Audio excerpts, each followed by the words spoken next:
welcome to the presentation. M. Uh, Let me precisely it's the two-part program.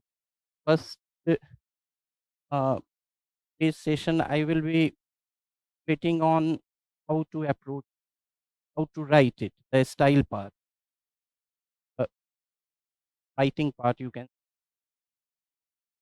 Tomorrow I will be dealing with the part, and in the process of answering why I am writing, how I am writing, and why I am writing, what I am writing. I hope I would the process that also. But it's very important that you concentrate on or welcome to raise questions. Questions should be valid, relevant, and be helpful to others also. And if you have some specific questions, and ask after that. So, uh, when you come across a challenge of writing an organized piece, writing any subject, abstract or non-abstract, so, so immediate tasks should be not very hesitant about what I am thinking, but how to organize my thinking, a clear piece of writing that flow, relevant, that is clear, and that also engages the reader. Now, you are lucky that in your case, your reader is not general public but an examiner. So it's not a very daunting task, not a very daunting challenge that you have. You have to just impress him certain traits that ESC demands from an essay. And for that, what should be your blueprint? Where you get blueprint what an ESC means essay should be. What is the blueprint that you have?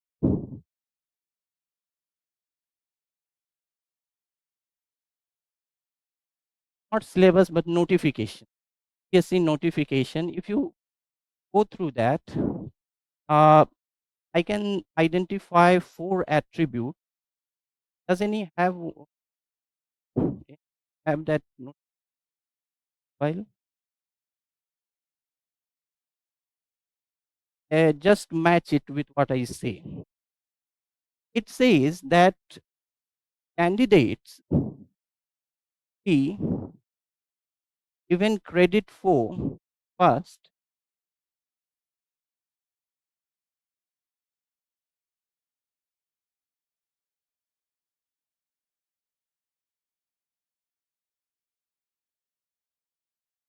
the first attribute that I identify is clarity. Second is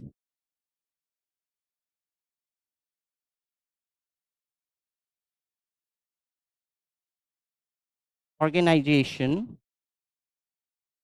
and as a sub part of organization you have flow.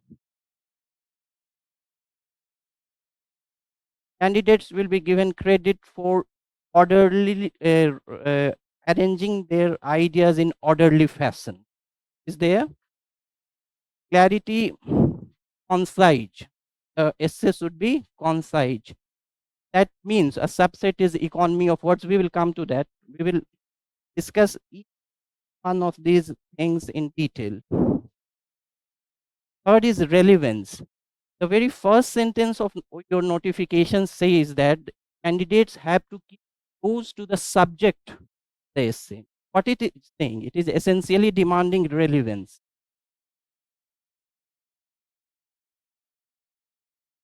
And fourth is, this is an implied part I am adding from my side, but any person of average intelligence can guess that if you are writing something thoughtful on any topic, there should an analytical depth.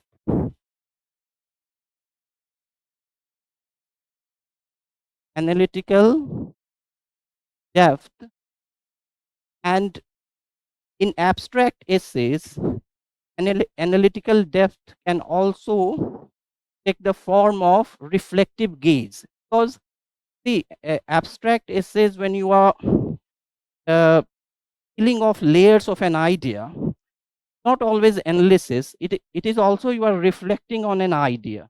So what is the intensity of your reflection, that you can say reflective gaze. Reflective gaze. Reflective gaze. This is the how part that you can, this is something that you can infer from the official document, the UPSC notification itself. This should be our guiding principle for organizing an essay. These are the attributes that we should bring to our essay, and that is the how part. And the process, I hopefully answered why this is the how part. Okay. At the end, the customary things, introduction, conclusion, I will all discuss that. You have to sit here for at least 3 hours. Okay, I will all discuss that, but first this.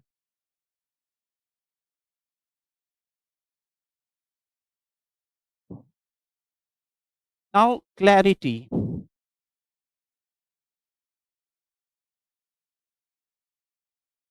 What do you mean by clarity? Clarity in writing, what do you mean by clarity? Writing both clear hai. What the idea of clarity conveys to you?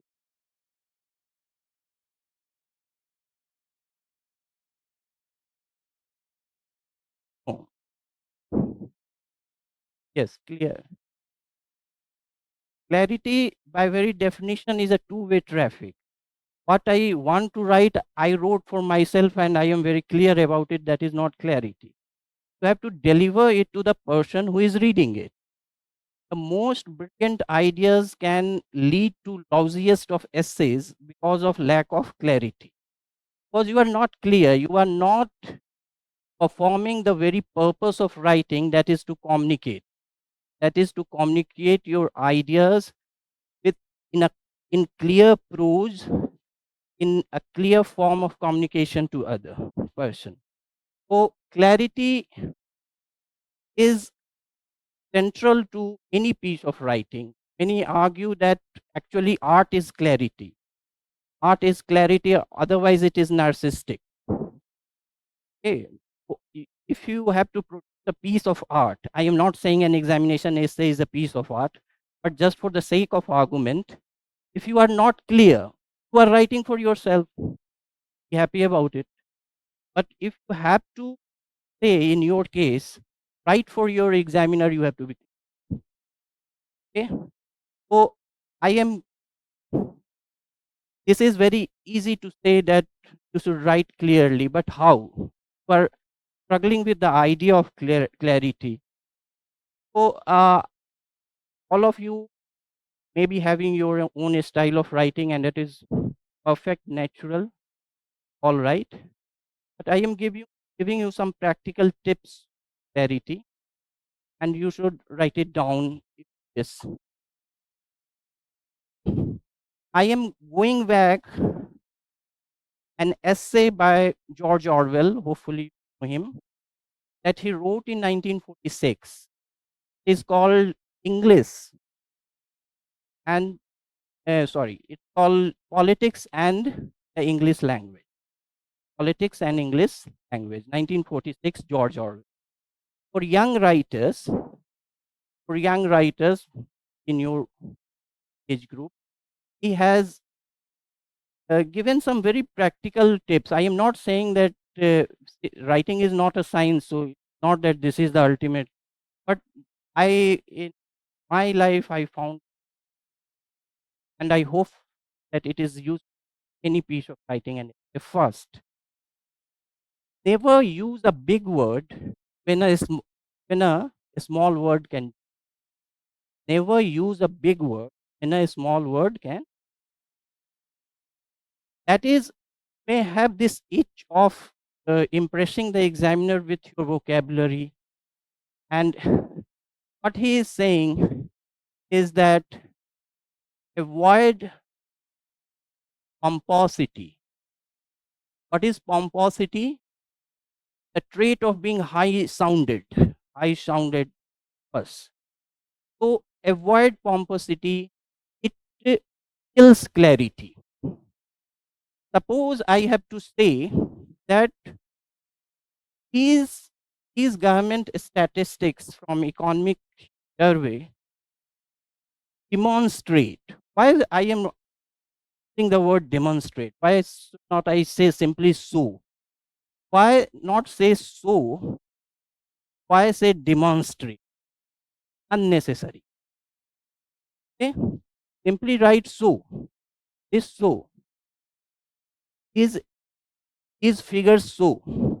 Demonstrate unnecessarily. इस तरह की vocabulary को flaunt करने से कुछ नहीं होता है. Simple लिखिए, clear लिखिए. So don't be caught in this wave of vocabulary flaunting. So, okay. Similarly, if I have to write that this had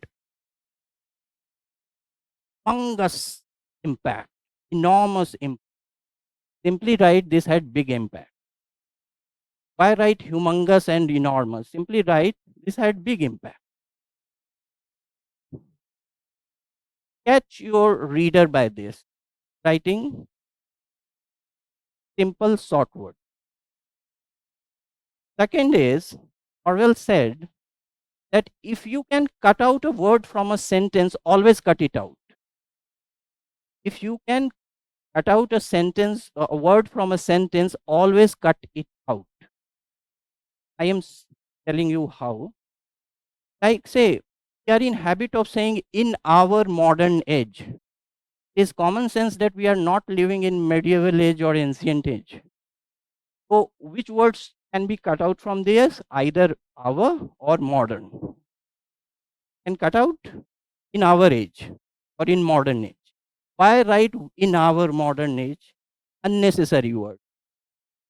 The more your sentence stretches, the less is chance that it will have the more is chance that it will have less clarity. In our age, in modern age. Simple.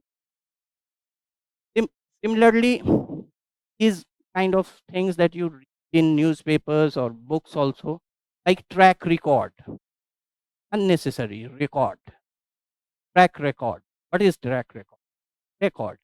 Then redundancy. Record. Our record.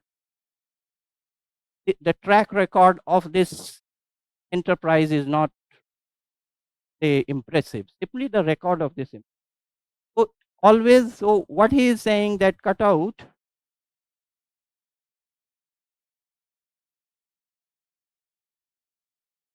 verbosity. What is verbosity? What is verbose? Using too many words to say too little. Using too many words to say too little. That is verbosity. You have to avoid that. Third है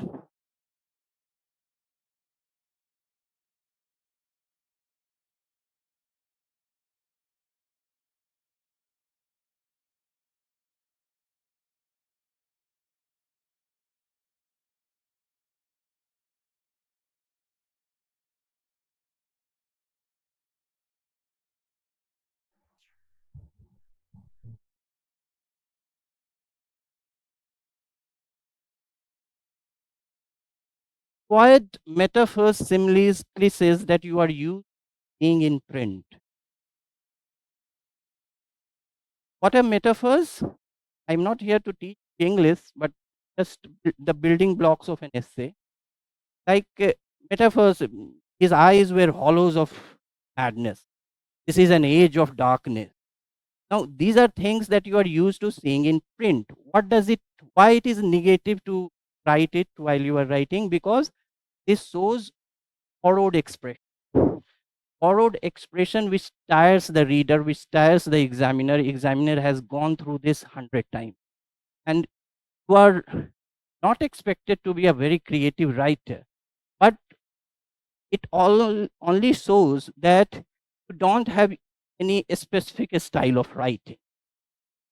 Okay, so there could be some metaphors which are visually appealing, which are recent, and that's okay. But these kind of metaphors, similes, what is that? As black as coal or something. So avoid. This unnecessarily burdens a sentence. Keep it simple. Also, cliches. What are cliches?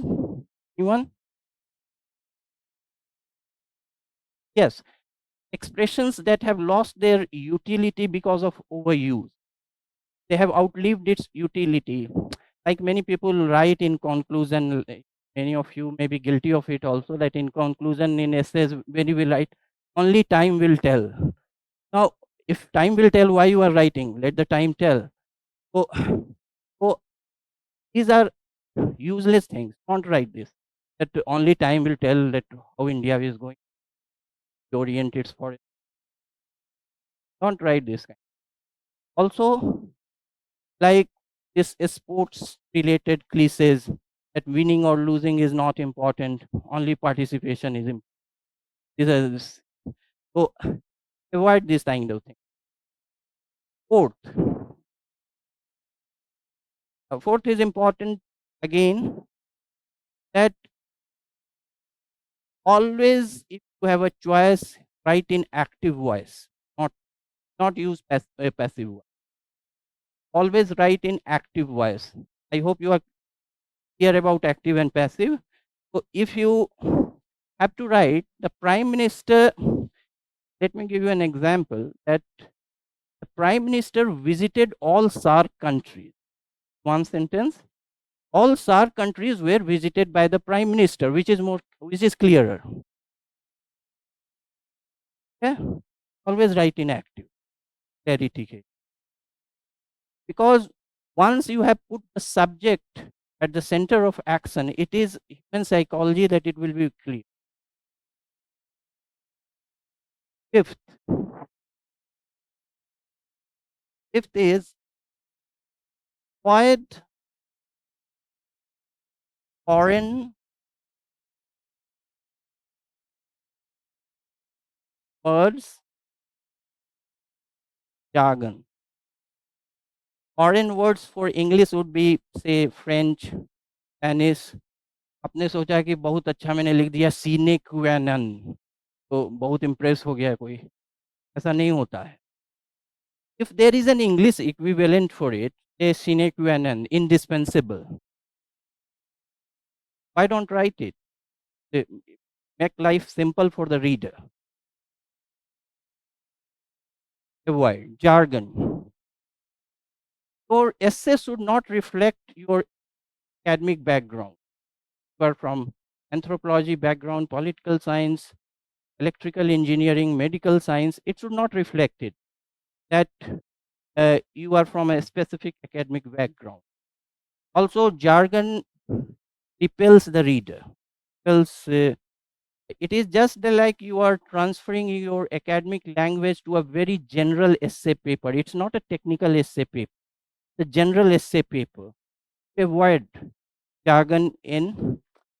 Always appreciate this point, at least this is my point of view, that you have to approach essay very differently from yes answers and from even optional answers. Here, the your academic knowledge is not being tested. You are given very general statements to write on. They are testing you for different things. So try to uh, come in those parameters. Don't for avoiding hard work. Don't transfer your GS knowledge, your optional knowledge to essays. Think that you have written a great essay. No, you are getting my point. Avoid jargon. Avoid this. How many points I said? Five I have said. It was five.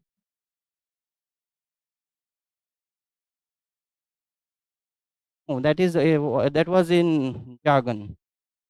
Part of the jargon. Sixth is economeristic. What you can say, what I said in the beginning, is more of a fun suggestion. He said that take any of these rules before you say something barbaric. Start abusing me. Take any of these. What he is trying to say that everyone can have his style, but these are the practical tips for clear writing. Okay. Now, this I am adding more, which will be very, I hope, useful for in your examination. I am adding from my side. Always write short sentence. Always write short sentence.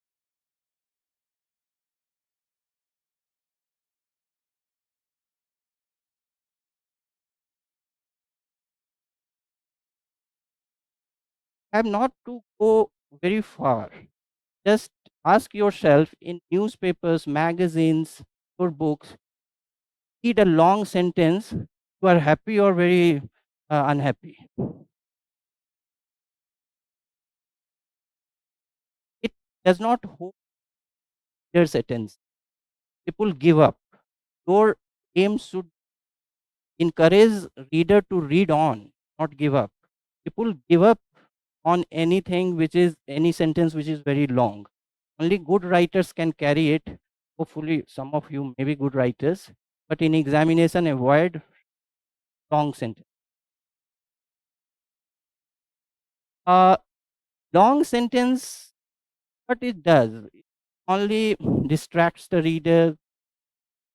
Also, it's very easy to say that avoid long sentences, but many of us have in our university days picked up this habit of writing long sentence. Also, in under examination pressure, we sometimes keep on writing a sentence. ये भी लिख देते हैं, ये भी लिख देते हैं. We are under this illusion that if you don't write this, the reader is running away. Will think that I don't know this. So, वो भी इसी में पैक कर.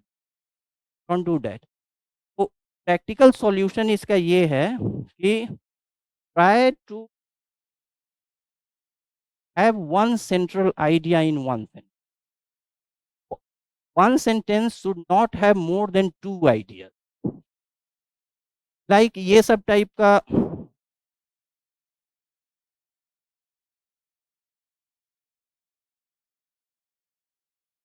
तो while whereas हो गया 5 एंड वी आर थिंकिंग ये भी नॉलेज दे दो ये भी बता दो ये भी सभी एक ही सेंटेंस में बता दो लगता है कि अगला सेंटेंस पढ़ने ही वाला नहीं है तो ऐसा नहीं होना चाहिए if you read good writers they write very simply they write very clearly if you read their sentences they, that is very clean sentence with one central idea sometimes they may digress but they are on a different level let me not divert from that so the practical solution to controlling your urge to write a long sentence is to restrain your central idea one sentence and or restrain your sentence to one central idea. You are getting me? Uh, Now there are modern technologies which you can check also. Your essay on average has more than 15-20 words in each sentence. You are going wrong. If your essay has more than 15-20 words in each sentence on average, some sentences may exceed that, but I am saying on average, then you are going wrong. Forgetting it?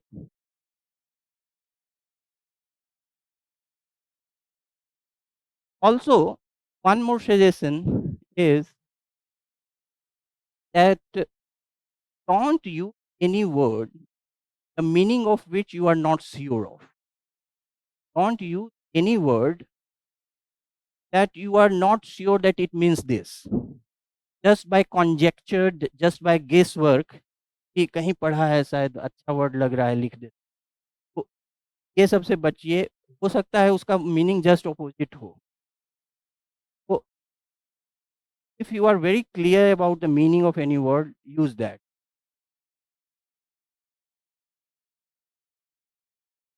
Now what was this is about clarity is all I said is theoretical. The more you write, the more clear you will come.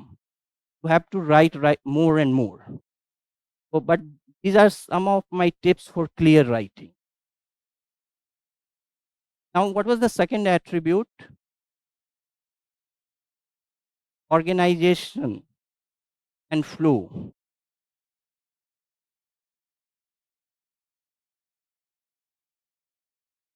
The major distinction between a GS answer, optional answer, and essay is the second attribute, that is organization. For writing 1000 and 1200 words on a single topic, and it should be like a thoughtful reflection on a topic, common thread running through it, that is organization, and a subset of it, it should have flow. What is flow? What is flow in writing? Give me one phrase or one sentence. What is flow writing? It is interconnected, correct?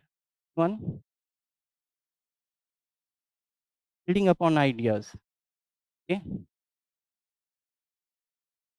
ease, smoothness. I am defining it in negative. And there should not be any abrupt jump. Absence of abrupt jump.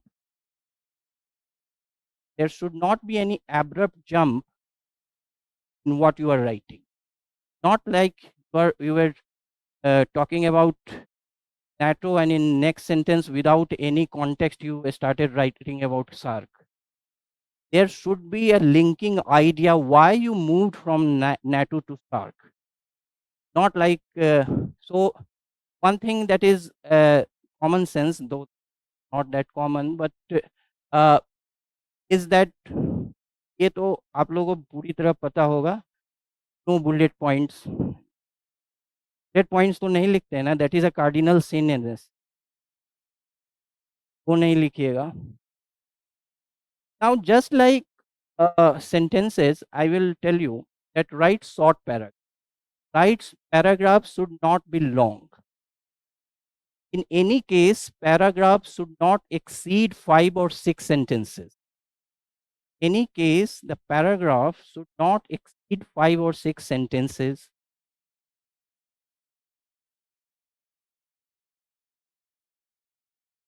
Logic is same. Logic is same as for the sentence, that short paragraphs hold your attention. Newspaper में editorial page पे जो articles में इतना लंबा paragraph है, वो ज़्यादा appealing लगता है कि छोटा। तो why? It first it say gives a message that the writer is has a command of what he is writing. He knows what he is writing. He has an organizational sense.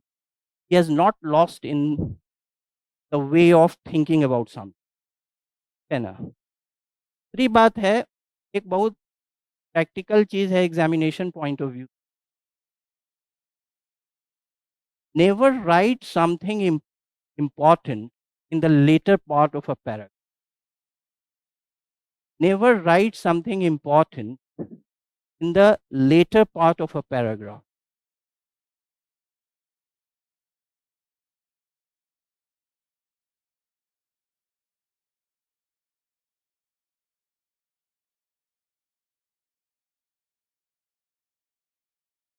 Because the governing logic of making a sentence, sorry, a paragraph clear and organized thought is the same as in sentence. वहाँ क्या था कि एक central idea रखिएगा sentence में तो short हो जाएगा। यहाँ ये है कि one paragraph should deal with one central argument or perspective. One paragraph should deal with one central argument of perspective. The problem is that if you write something important in the later part of the paragraph, the examiner may miss it. The examiner may miss it. The examiners that can expect how they are may not be as carefully reading your answer scripts as you think. And if you write something very important in later part of the paragraph, he may just read first two, three sentences and make up his mind that इस paragraph में इसने ये deal किया है तो letter part में आपने कुछ इंपॉर्टेंट लिख भी दिया he might miss. That is the fair guess you getting. Now coming to flow. How to strike a flow? What आप लोग इससे पहले लिखे होंगे आप वो स्ट्राइक करने के लिए आप लोगों का अप्रोच क्या है? How do you do that?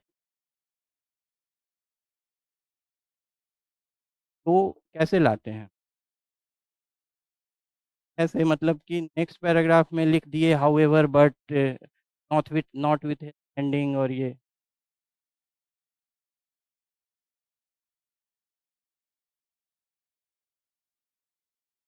okay then if that is the constant pattern in the whole essay then the whole essay will look like a question answer session that can work in one or two paragraphs but every paragraph you are ending with a question then it will be like a question answer session throughout the essay essay आपने क्या anyone yes someone has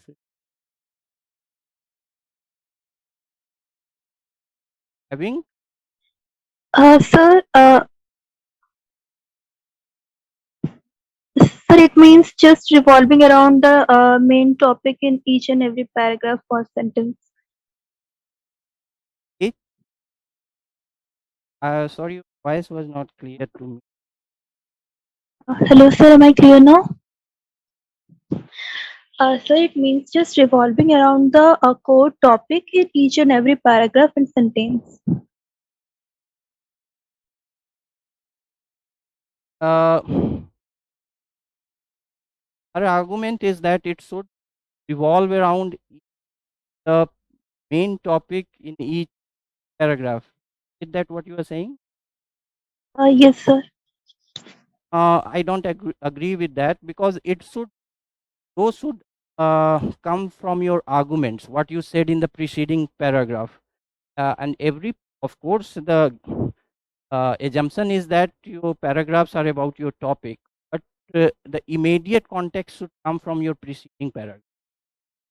Uh, okay, I am giving you you all are right. You are all are correct. You all have your right to write the way you write. I am giving you two. Uh, it's not very different from what you are saying, but just I am putting it my way. First is the ideational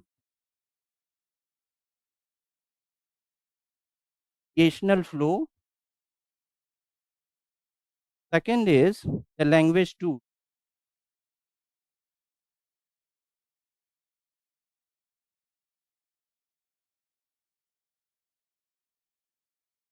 Uh, those of you who are not in habit of writing regular essays, they would, I assume that they would do a brainstorming session before writing it. And you have ample time also for that. Essays. So when you do brainstorming and you generated, say, 15 ideas about an essay, then what is the thought process? That from this idea emerged, and from this again emerged, and from this emerged. That is itself the ideational flow. है? जब आप brainstorm कर रहे हैं तो जिस sequence में ideas आ रही हैं वो सीक्वेंस खुद ही एक आइडिएशनल फ्लो है. The challenge is to convert that diagrammatic or flow chart into solid language and prose. है अब उसी को अगर आप उस ब्रेनस्टॉर्मिंग को अगर आप पैराग्राफ्स में अरेंज कर सकते हैं, क्योंकि वहाँ एक नेचुरल फ्लो है, आपने कुछ सोचा, अच्छा उसका एक एस्पेक्ट भी है, का थॉट प्रोसेस जो है वो फ्लो कर रहा है।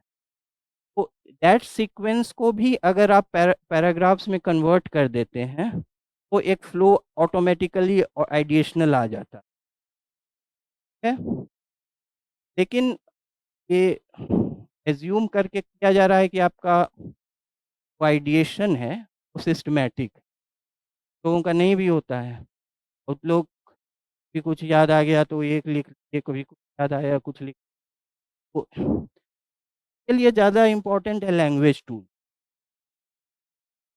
सपोज एब्स्ट्रैक्ट एसेज का है, मैं एक तो जो कन्वेंशनल तरीका है, लोग लिखते हैं हाउएवर, व्हेयरएज और not with standing constitutional language, फिर ये सब टाइप का क्या है कि always remember that though you have to have the idea of a relay race in athletics, one runner passes on the baton to the next runner.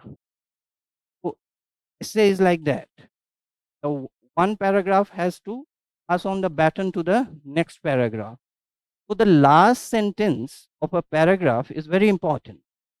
It is important in the way that it can provide a context, not always who was saying question, not always question. It can work for means one time wonder, एक paragraph के लिए बार बार don't over use mark.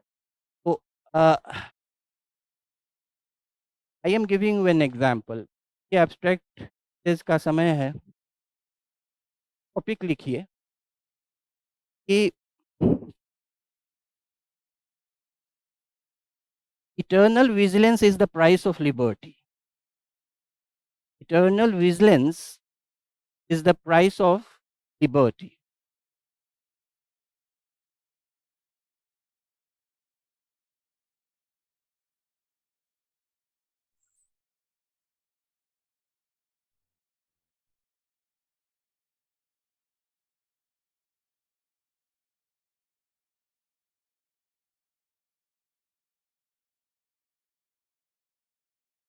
Suppose in a paragraph we're arguing that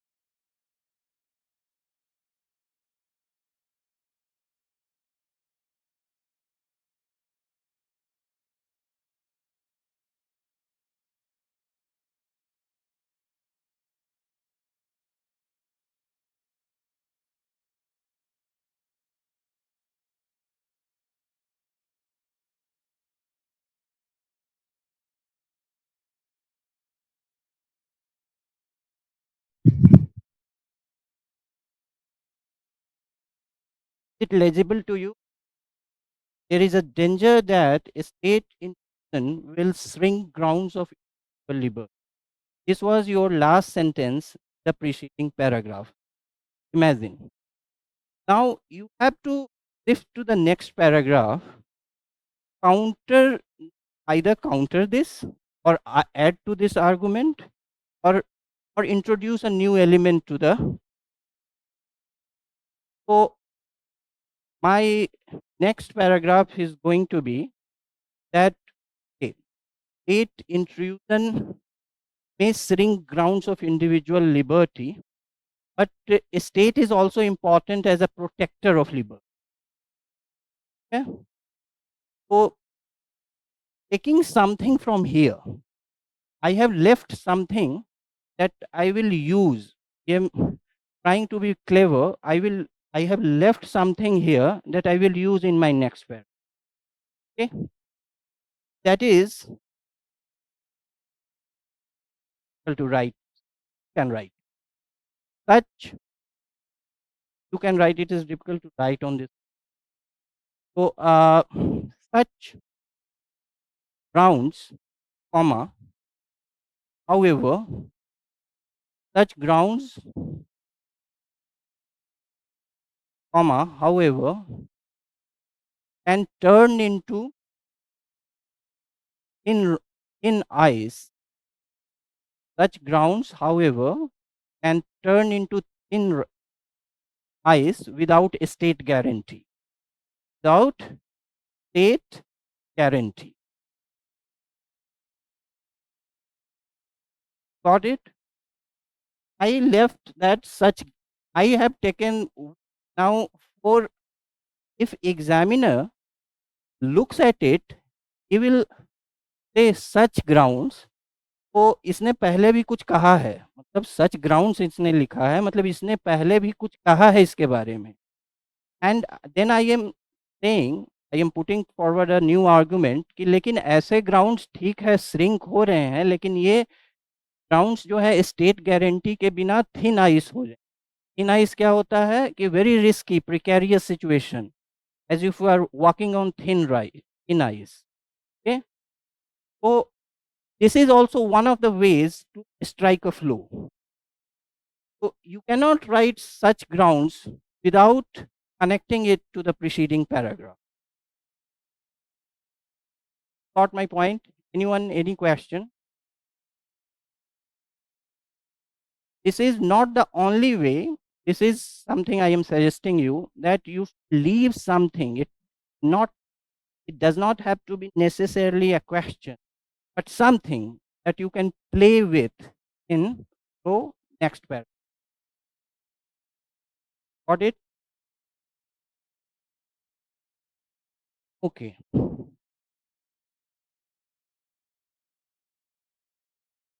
In organization, I also said that you have to keep paragraphs short, 5, 6.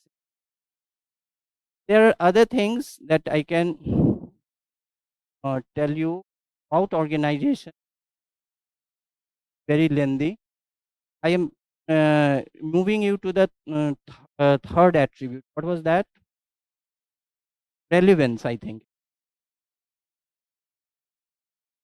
Relevance. Candidates will be given credit for keeping close to the subject of the topic. Now, relevance, as you all know, has to do inclusion as much as with what you have to include. And the expectation here is that your essay should be tailor-made, not ready-made. Should be tailor-made to the requirements of the statement given, the topic given. It should not be ready-made कि हाँ ये word पढ़ा है, ये term पढ़ा है, ये कहीं पढ़ा है, सारा चीज़ इसी में essay में डाल दो. वो नहीं. You have to very precise about what the statement is. The first tip that I am giving, your whole statement is the topic, not a part of it. The whole statement given is the topic. It is not the part, it is not just that one part of the statement is your topic. Never make that mistake. And people who make this mistake generally are people who write ready-made. That कुछ term जैसे मैंने अभी जो topic दिया में eternal vigilance liberty है, liberty पे ही 5 page लिख दिया. And that is not the topic. Liberty is not the topic. What the whole statement is telling you is the topic. That eternal vigilance is the price of liberty. Okay. So first this, no repetition. There should be no repetition of any argument. An essay does not leave any scope for repeating any argument.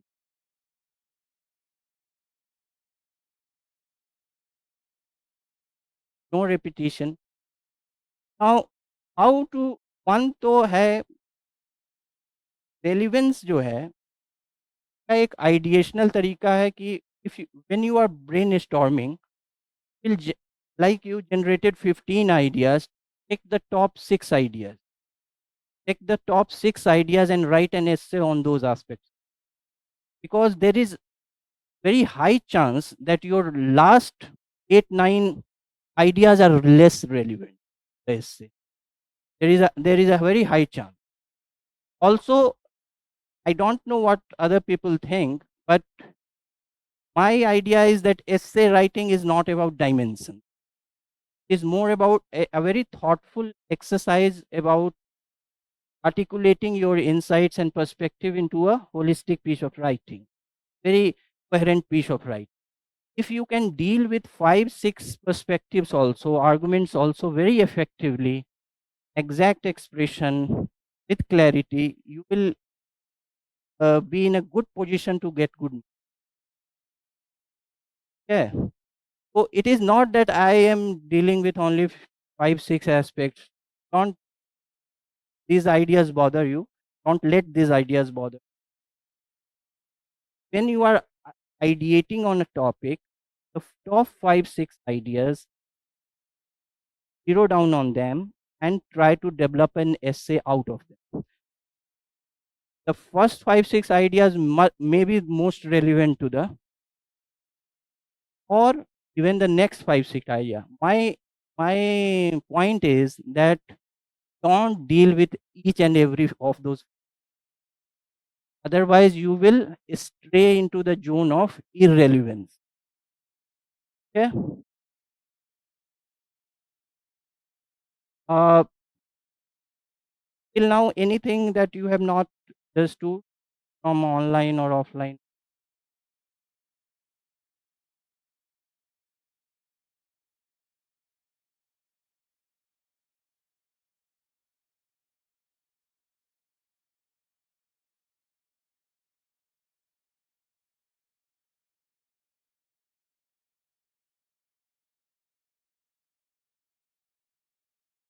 Yes. Yes, means uh, see, as a thinking person, what are your core arguments about a topic? Only 5 6 is not. I don't expect anybody that anyone has 20 arguments about a topic. Naturally, expect that anyone has 5 6 arguments about a topic. Now, how you present it? If you read a newspaper editorial, say Mr. Pratap Bhanu Mehta or say Mr. Vivek Debroy have written on a topic, newspaper, do they write 20 arguments? They have 5 6 core arguments they articulate on a topic. So it's not the expectation that you have to bring all this agricultural, economic, ecological. This is GS answer, right? Is not required here, my view. The- Anyway, in abstract essays, which has been the pattern in the last 3 4 years, is a different ball game altogether. Means you have to uh, peel off the layers of an idea. So the what part we will do tomorrow, then maybe with some examples it would be more clearer to you. We will do the essays that you will get to write today. We'll discuss it tomorrow, and we'll uh, do an exercise that how to develop an idea on an abstract topic. Sorry, essay on an abstract. Anyone else?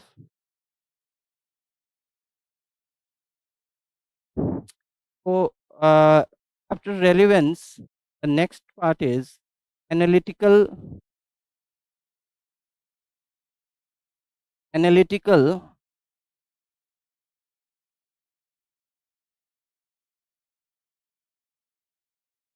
depth and or reflective ease.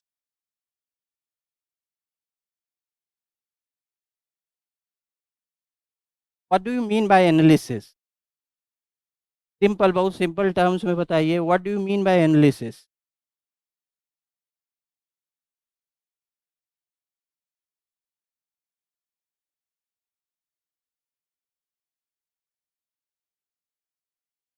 Is asking questions dimensions. What is difference between discussion and discussion, debate, and in school or even in college or read, there is chemical analysis. There's some discussion or asking questions. Is analysis?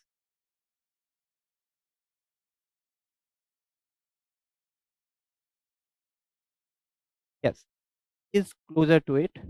Analysis means breaking down something into its part. So breaking down something into its parts and studying each part or discussing each part or scrutinizing each part, critical inquiry about each part, breaking down something like in chemical analysis, you break down it.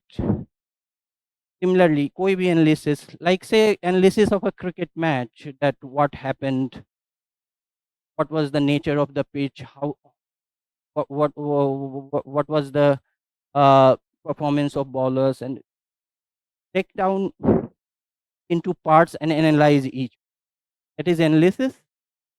So analysis in essay, the kind of essays that you get 4 years back, like on economic issue or say some foreign policy issue or political issues, also governance issues. Now they were more demanding the sense of analysis, and now the abstract essays more are more demanding in the form of reflective gauge. Reflective gauge means like philosophical layering. So layering means, but you have to be prepared for both. You don't know what will come this year. It is not that you have to only prepare for abstract. They can mix. Even last year there was one question which was analytical. वो जो था, हाँ? Yeah, forests. So they may go back to the earlier pattern where they mixed abstract topics with the uh, general topics of governance, politics, foreign policy. You have to be prepared for both. First, my first suggestion about analytical depth: the balance of facts. The balance of facts and arguments should be in favor of argument. The balance of facts and arguments in an essay should be in favor of arguments. Be in favor of arguments.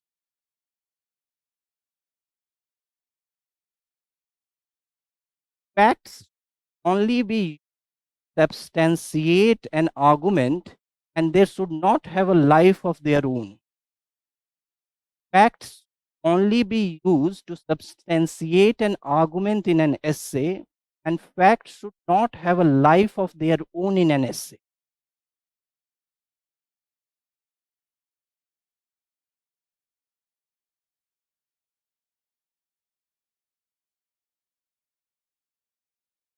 Got my point? It is not that this governance related topic came on the minority rights, and you have by chance read Sarkaria Commission report, sorry, structure committee report, inter-state relations nahi, the structure committee report on minority rights, or on the situation of minorities in India. You know a structure committee report? नहीं, कोई दूसरा example दूं? Anyway, example important नहीं. The point is that there are lot of figures, data in that report. Now, if you are writing something on minority rights in India, you should not think you have to somehow dispense with all the data there and you know so much about it. No, at most one sentence of some piece of data, that also if it is substantiating any argument in your essay, is important. Otherwise not. Don't think that you will drown your examiner in say a river of facts and think that I have written a great essay. This is not GS answer, right? Yeah, you have to give arguments. You have to give your own original perspective. And if some data, if some piece of fact is substantiating it, there is a space for it. Otherwise, no. Yeah. So I said the balance of facts are important, but only as say in a supporting role. The protagonist, the lead role has to go to argument. Okay. So the balance of facts and arguments has to be in the favor of argument. Is it clear? Second, what do you do if there is a say debating kind of poser in a topic, like mm, say something like is is poverty worst form of violence? Suppose there is a topic, or is India right in embracing a strategic autonomy in say something like that? So what do you do? That you take a position upfront, or to throughout the essay argue the different aspects of question? What would be your net this is very key, uh, solving your question of how to analyze things. So because both approaches are fine, I have no problem with that. I will suggest you something. First let me know your response.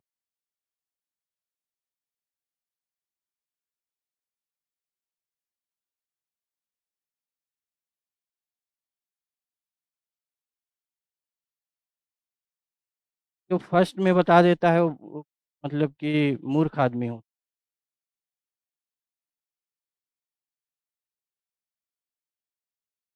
Are human beings naturally like that कि उनका कोई stand नहीं होता है? There का stand होता ही है. Anyway कुछ को और कुछ बोलना है?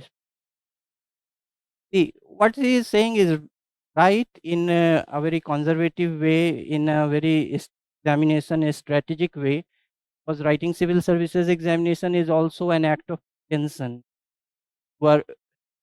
You are pretending that you are some kind of hybrid rational creature. You analyze or have very rational views about many things, but reality you are not like that.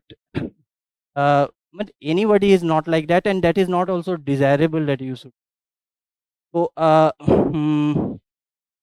what he is saying is the safe way. Safe way is to analyze the topic throughout your essay, and in the say last one third of your essay you should come to an stand. So it gives a message that your position is an informed position. Your position is an informed, your opinion is an informed opinion. It gives this message. The whole exercise gives this message that it's you have arrived at this conclusion after rational dissection of different aspects. Okay? ये है, लेकिन जो दूसरा approach है that is not safe, but it can be sometimes very rewarding. Just like a risky shot in cricket, it may not be safe but can be very rewarding at times. If you take a position upfront, and if you can justify it throughout the essay, but for that you not need not to run out of steam in the mid of the essay. इस safe approach के साथ एक और advantage क्या है कि आपके पास जो है मटेरियल ज़्यादा रहता है कि ये भी बोल दिए, कुछ ये भी बोल दिए, अंत में गोल-मोल कुछ कन्क्लूजन दे दी. तो the first In the first approach, the problem is, in the second, you have arguments, some strong views on something, but after 2 3 pages, if you are not well read or don't have very or don't have thought through the topic, you may not have the content to sustain a full-fledged essay. That is the problem. But if you have, you can go for that. To have that material, if you have those perspectives, you can justify a point very well, then you can take a position. But the safe way, the examination friendly way is this way. But second way is not wrong, and go for that. Also, if you have enough points. Mm, this is about analysis also. The practical aspects we will do when we do topics. So these are the 4 things. I am missing something. Okay, one more suggestion. Eh, uh, of course, as intelligent beings, you must be knowing that not take very radical views. Very radical views in your essay. Conform to constitutional values. You are not going to write something which questions the system in a very radical way. You are writing the examination to enter the system. It is should not be very radical. It should be like all those politically correct things like pro democracy, pro women, uh, pro empowerment, and this to be wokeism के level पे नहीं, लेकिन balanced, ठीक है? Now we are moving to the next thing. For all attributes I've dealt with.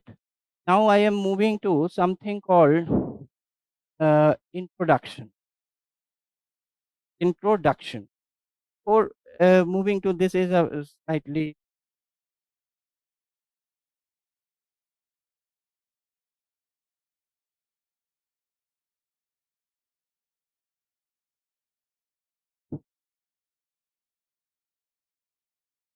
the most important thing in what almost an hour I said, that you have to practice write short sentence, write short clear sentence.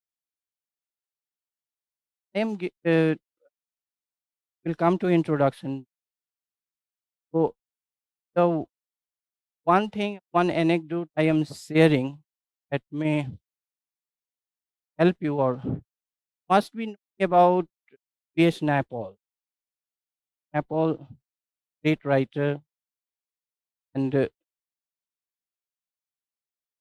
very fascinated by achievements. He was a Nobel laureate. All the age of 22, Naipaul was recognized, but not much. So he said that I locked myself into a hotel room.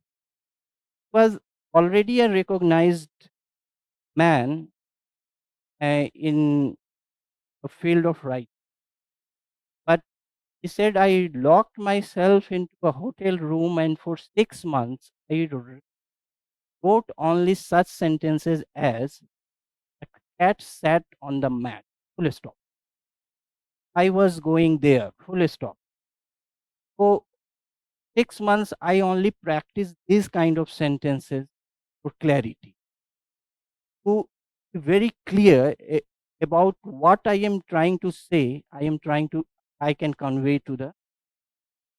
So don't underestimate the power of clear writing on the examiner or the reader. Introduction. What do you generally do when you are introducing an essay?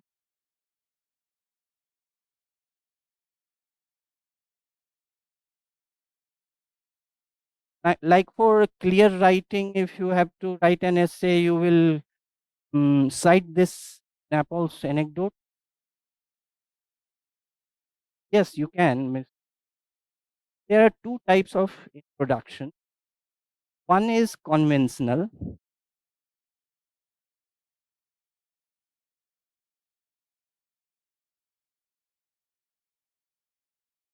Second is narrative.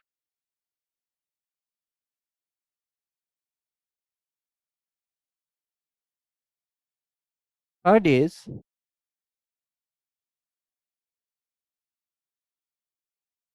what is anecdote.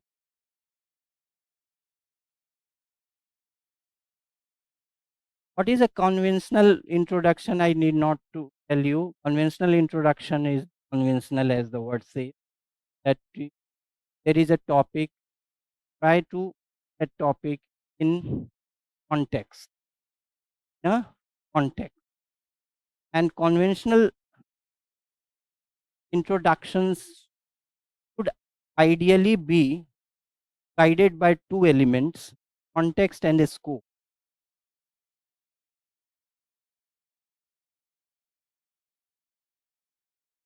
What is the context of the essay you are writing of the topic? What is the scope of your introduction? Should generally be guided by this question, but uh, is, as I said earlier, that it's not that this is the only way. This is what I am suggesting as a way of writing an examination essay. So we will discuss all these forms. First, what is a context? What do you mean by context? If I am saying that a topic, you have to put an essay topic in context, what do you mean really? Background background ही कह देते हैं जब और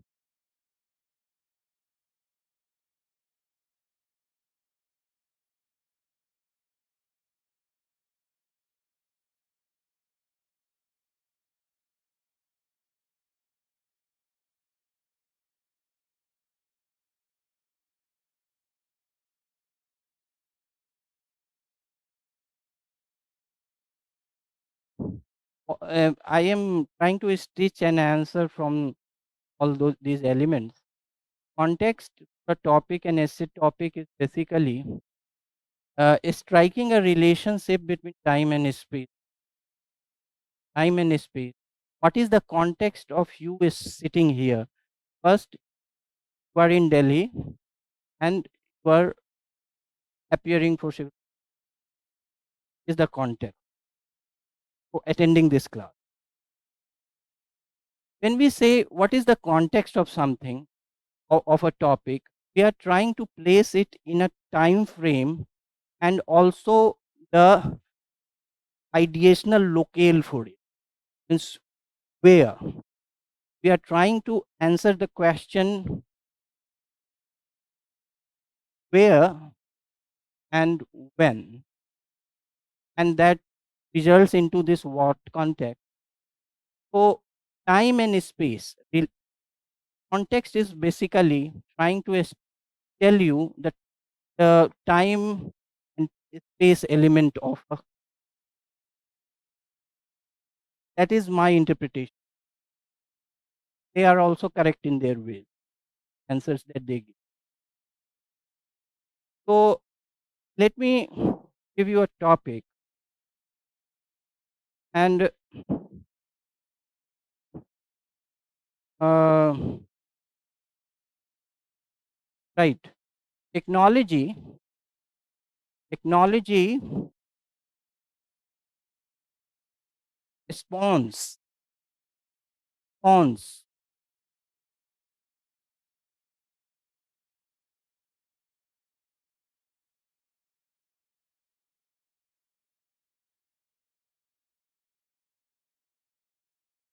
spawns समझते हैं मतलब spawn का है simpler word technology spawns cocoon for individuals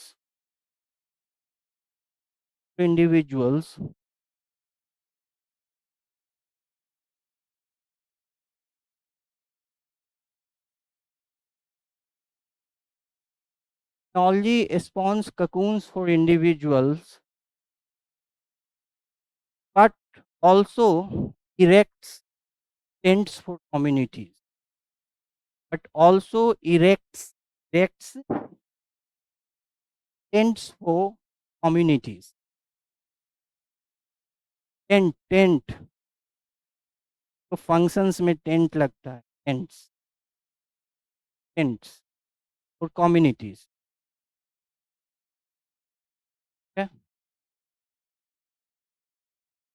What the statement is saying, abstract ही एसेस के समय में abstract, but what it is trying to say, even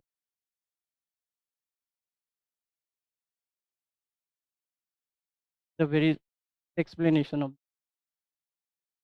oh, this is, what would be the context of the statement if you are going to write on 17th June 23, what is the context of this?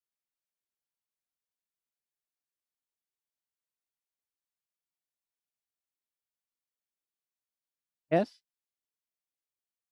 you have to first time and space का लेना है.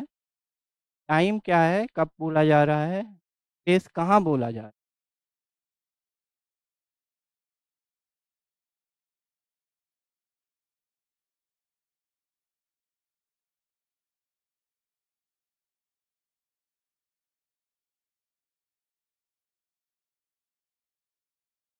But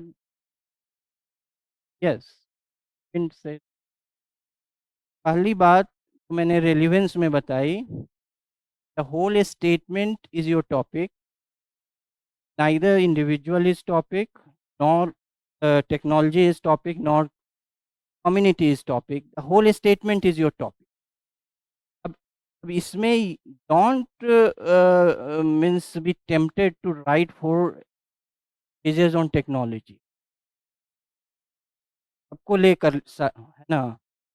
तो क्या ये बता क्या रहा है, मतलब, but at the same time we are also saying that social media is a lubricant for bringing people into different communities. People have so many WhatsApp groups and on Twitter, this, that, and so many social media platforms have driven you to communities which otherwise not associate yourself with.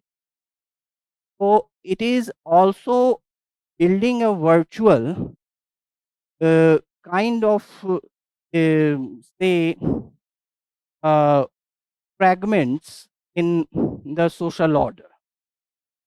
Okay, so अब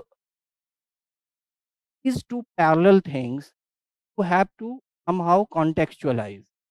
अब we will take this topic later detail. Now another topic, development and expansionism cannot go hand in hand. Development and expansionism cannot go hand in hand.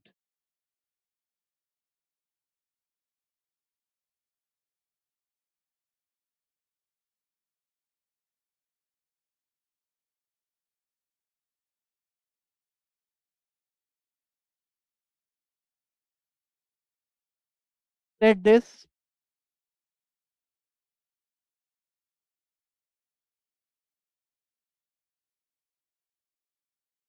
someone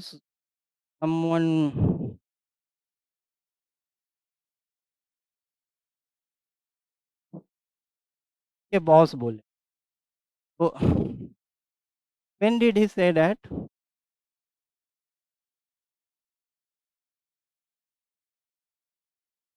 No, maybe you were in a school or so. He said it in 2014, and that was his second visit after becoming minister, and he said it in Japan. What was the context then? That, and which has renewed now. That first the Chinese aggressive actions in South China Sea, and the Crimean Russian action, military adventurism. At the same time, he was in Japan, said that as a hey, as a kind of voice for the third world or country, that we are in the developmental phase. At the same time, the realist school of international politics, military expansion. Now, these both trends cannot coexist. So that was development, and it is not his. Is not that is his original idea. You can also say so. It means development and mm, expansionism cannot go hand in hand. It's a very general state. You need not इस attribute to एक बात मैं कहना बहुत भूल गया जो बहुत इम्पोर्टेंट बात है have said it in the analytical part quotes के बारे में quotations who said what and तो प्लीज माय सजेशन आप लोग लिख लीजिए कि don't over rely on quotes are signs of borrowed wisdom quotes are signs of borrowed wisdom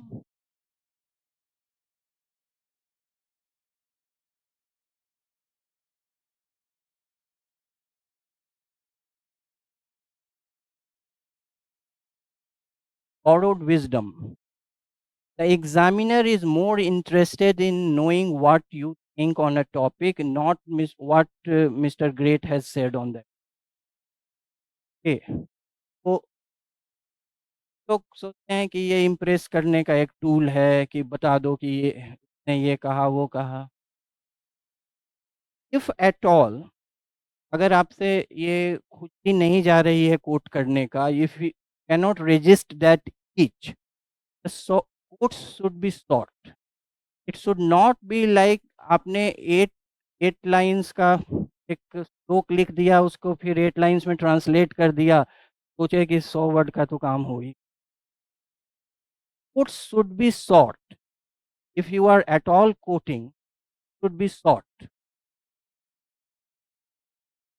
also the quote be duly sourced quotes should be duly sourced like if Jawaharlal Nehru said this where did he say did he say it in a session of Congress? Did he write in the discovery of India?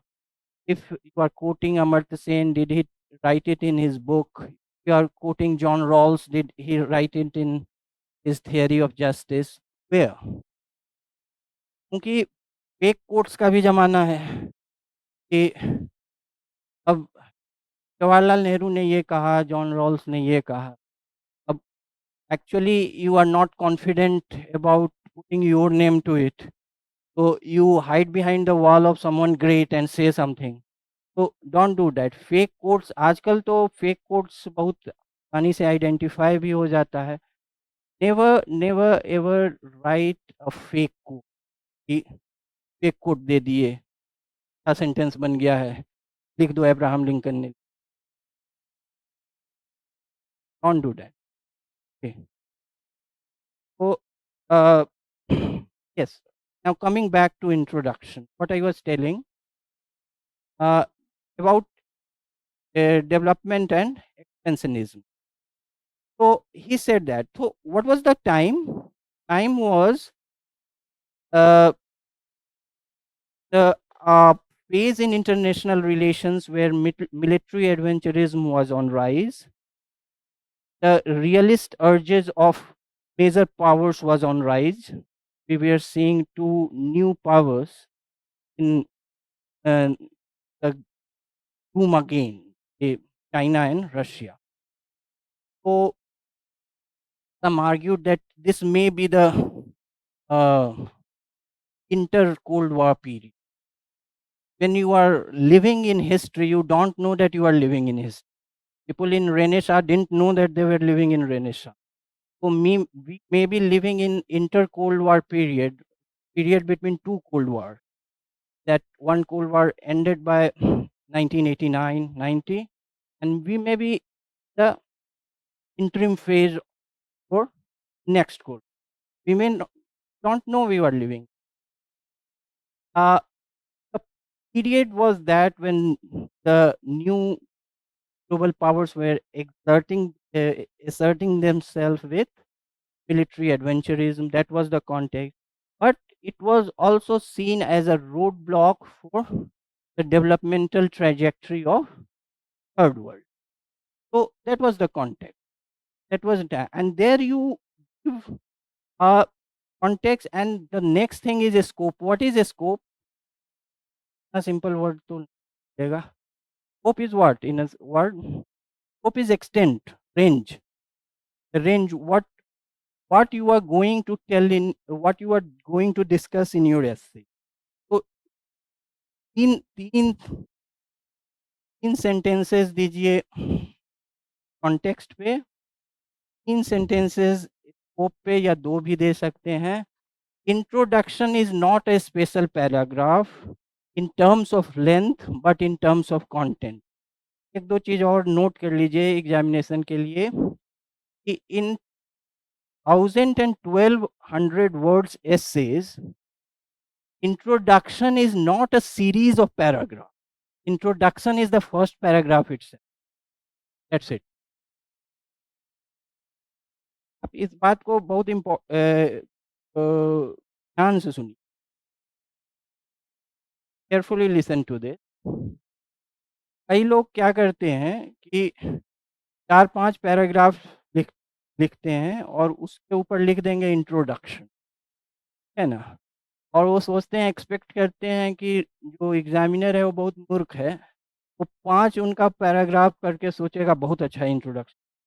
No, first paragraph is introduction. आप ratio लीजिए कि 1200 words है, 1200 words है,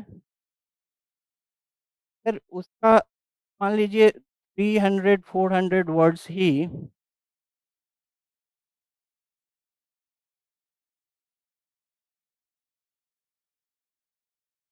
300-400 words ही introduction होगा, तो that does not make sense. है, एक बहुत प्रैक्टिकल बात बता, आप लोग को जो आंसर शीट मिलता है, your introduction should and by the first page. Don't let the introduction spill over to the second page. Never do that. Try to end your introduction on the first page. Don't let it spill over to the second page. The examiner will get a wrong message that this man has or woman has no idea of an introductory. Yeah. Always finish your introductory paragraph on first page. The reason is the same, that it is a special paragraph because you are contextualizing, giving a scope, terms of content. But length में जो है, length में it is just like a normal paragraph. है, length में special नहीं है, content में. है. So 2-3 sentences contextualizing, 2-3 sentences giving a scope.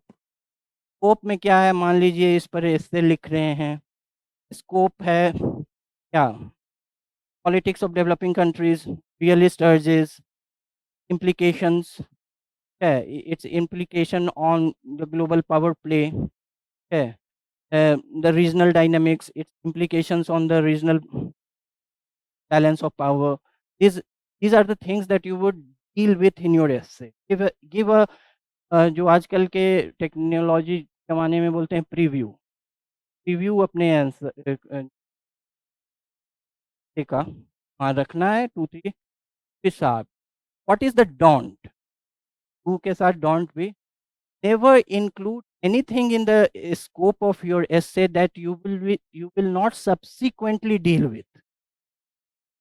ऐसा चीज नहीं स्कोप में लिख दीजिए इंट्रोडक्टरी पैराग्राफ में जो बाद में आप जिस पे कुछ नहीं लिखें, फिर वही हो जाएगा कि वो जैसे ट्रेलर दिखा दिया फ़िल्म में, वो सीन है ही नहीं।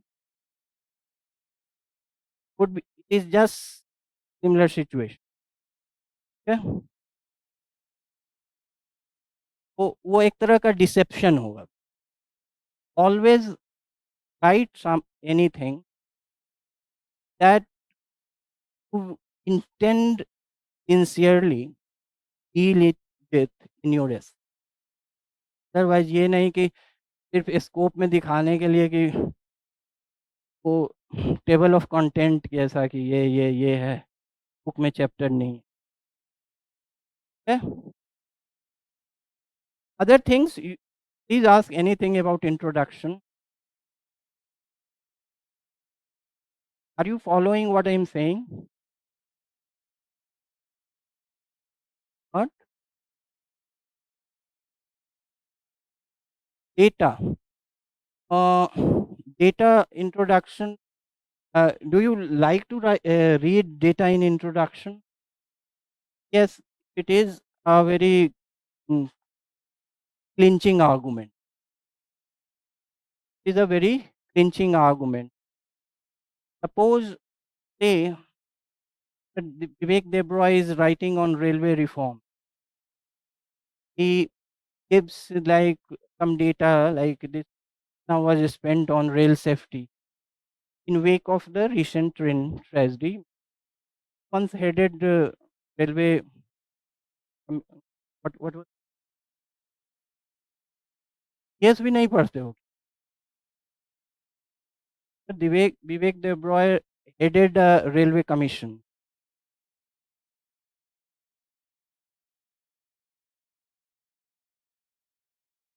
So suppose he gives a data, a very clinching piece of data in one sentence, but it's not be stuffed with data. एक data कोई दे दिया ये, ideally no data in introductory paragraph, but if it is very integral to your argument, the very integral to contextualizing your argument, then you can give. Otherwise, no. Anyone else?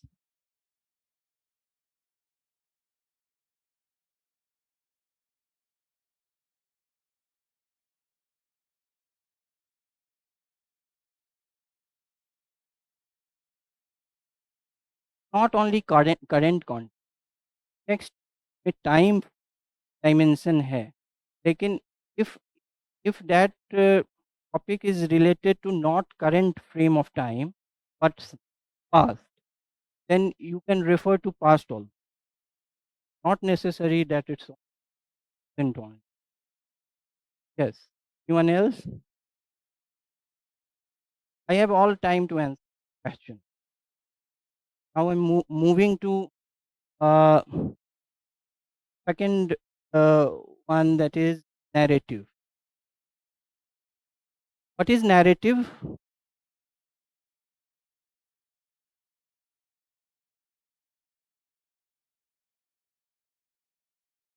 एक दो चीज़ है मैं भूल जाता हूँ।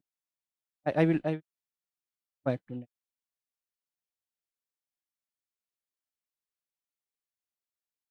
Of history, of history in answer writing. Sorry, in essay writing.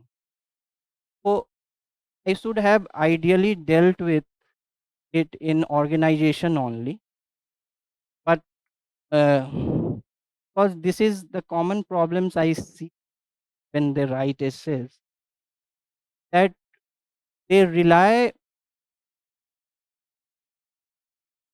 much on their historical information, build an essay. Is not a bad thing, but it should be done in proportion, not be disproportionate. And it need not be in chronological order. I am telling you that people write, suppose दे दीजिएगा sanitation पे, they will start writing from Indus Valley civilization, and by second third page they will come to medieval India, that what was the sanitation system in Mughal period, then what British did and this. And by 6th, 7th pages, they would somehow conclude this. Don't go by this chronology. You have to innovative in using history. Have you seen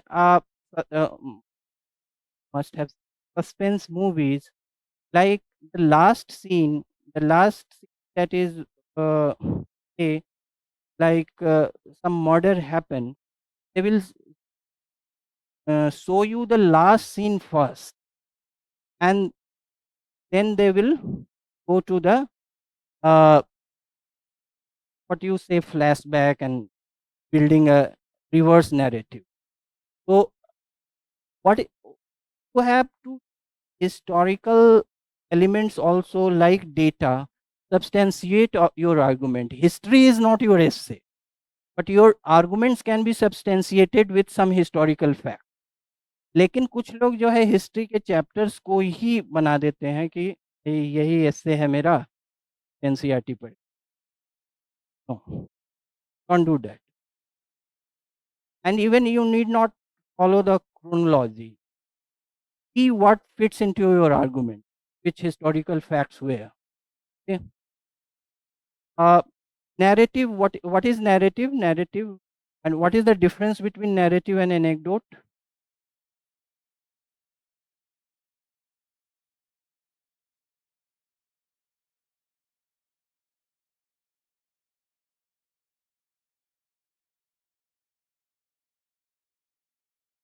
About anecdote.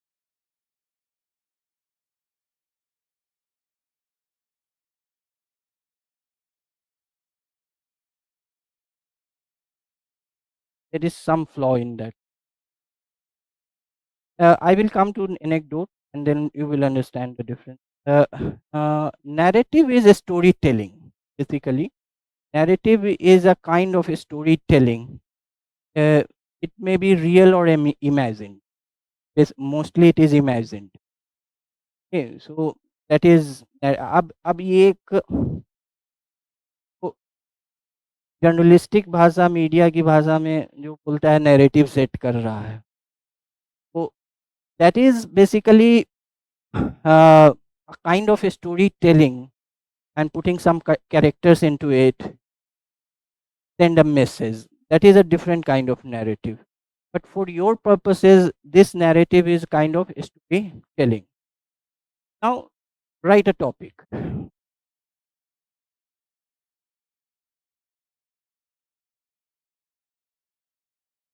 Digital governance. Digital governance may pave the way,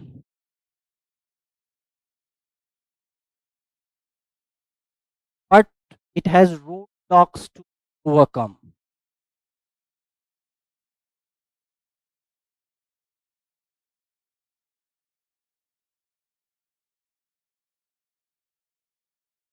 ठीक है? Suppose this is the topic that digital governance may pave the way, but it has talks to overcome. Now, if I have to write a narrative introduction to it,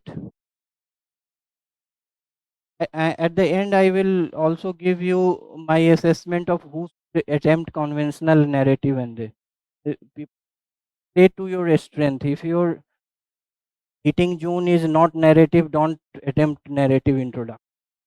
Your hitting June is not anecdotal, don't go by conventional. But if your writing skills are good and you are imaginative, not in a poetic sense, but if you can build an argument through a story, context through a story. But I will tell you, so I am giving you a narrative introduction to it. Suppose you take a person A, take a person A, or you name him anyone. Now he is a villager, and he has heard that land records have been digitized. Now farmers can have digital access to land records. Many state governments have done that. So he is very happy. This is the digital governance is paving the way for him. But he is a person who has access to a smartphone. So the roadblock is here digital divide. The economic barriers between accessibility to digital governance platforms and service providers, that is the government. This is the divide. Now, when he goes to village level government functionaries, he comes across another roadblock that they are not very good at technology. Now, there are various reports that level government functionaries are technologically not very equipped. They don't know the use of technology themselves to help the people. So what we here see that human resource problem, under skilled, technologically under skilled government staff. So this is another roadblock he faces. So this kind of story can in the introductory paragraph, in the his story you gave a glimpse to the possibility of digital governance, that even land records are digitized, gave the economic angle to it, that there is still a digital divide. People uh, don't have access, there is no universal access to digital devices. And third is the human resource angle. ठीक है, can introduce it like, ठीक है, that is also a way. Second, anecdotal and narrative में फ़र्क क्या है कि anecdotal is generally, जिसको हिंदी में प्रसंग बोलते हैं, कोई रोचक प्रसंग जिसको बोलते हैं, anecdote are generally taken from real lived, they are rooted in reality, real life experiences, they are not altogether imaginary.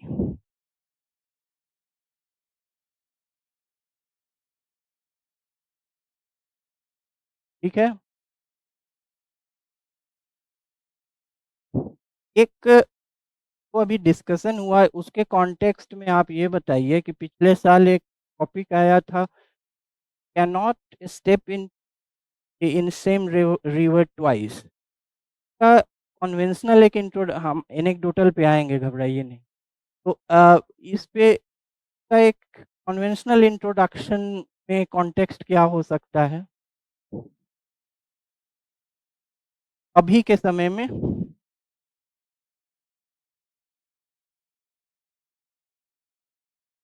Yes,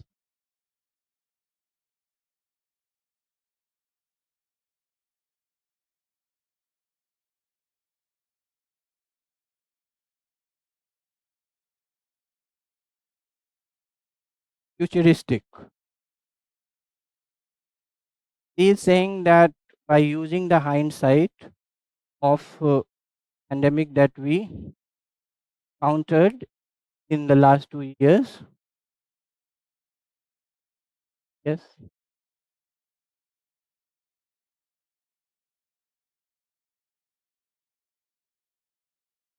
he is saying that the for theater of 20th century was different, and now the part which is said to be developing is of a different nature. One difference is that unlike USSR, China is very closely integrated into world economy. USSR was not much integrated into world economy. The risk factors for it uh, build a separate block was less. China is more integrated. नहीं, ठीक है, ये सभी ठीक है, but why not go मैं पीछे जाने में ज़्यादा बिलीव करता हूँ, but yes.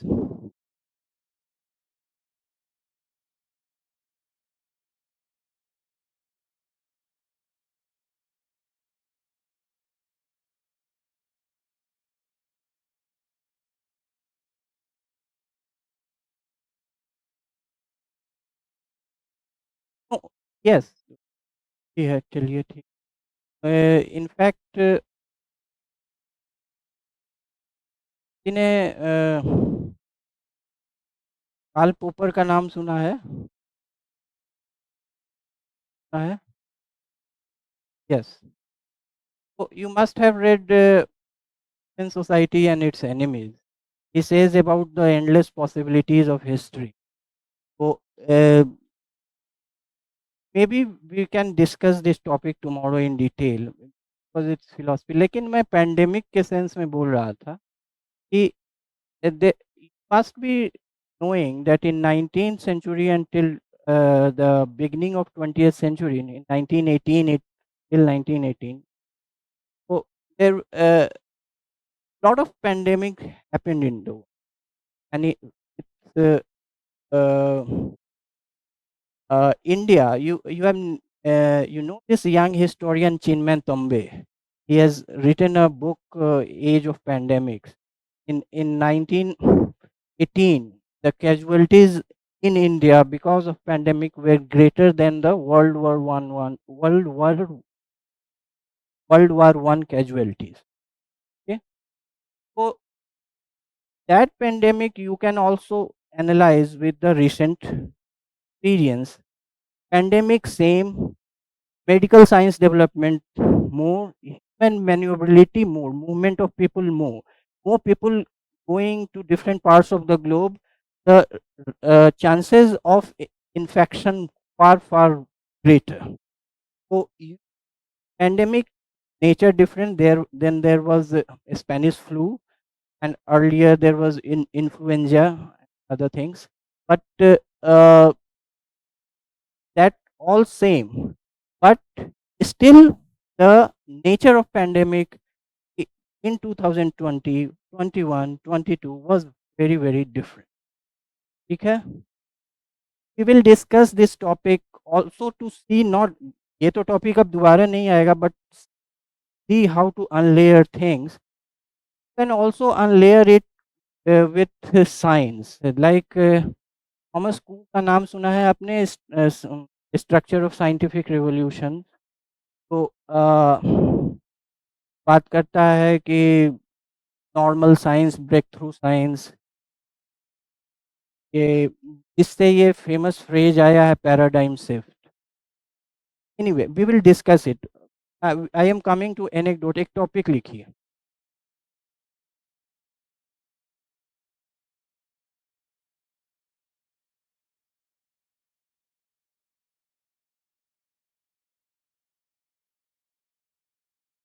psychological health,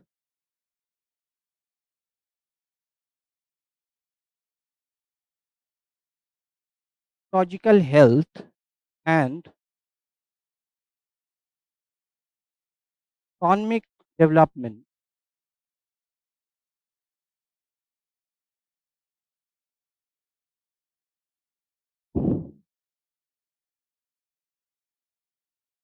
need not draw fault lines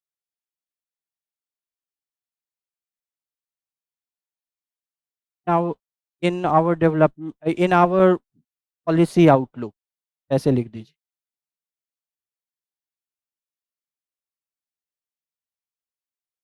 ठीक है, मान लीजिए इस टॉपिक पे ये एक एनेक्डोटल इंट्रोडक्शन लिखना है। आप एनेक्डोट पे कुछ तो लिखना है, तो कि स्टार्ट, अगर आपके पास कुछ हिस्टोरिकल कुछ कॉन्टेक्स्ट है फिर, तो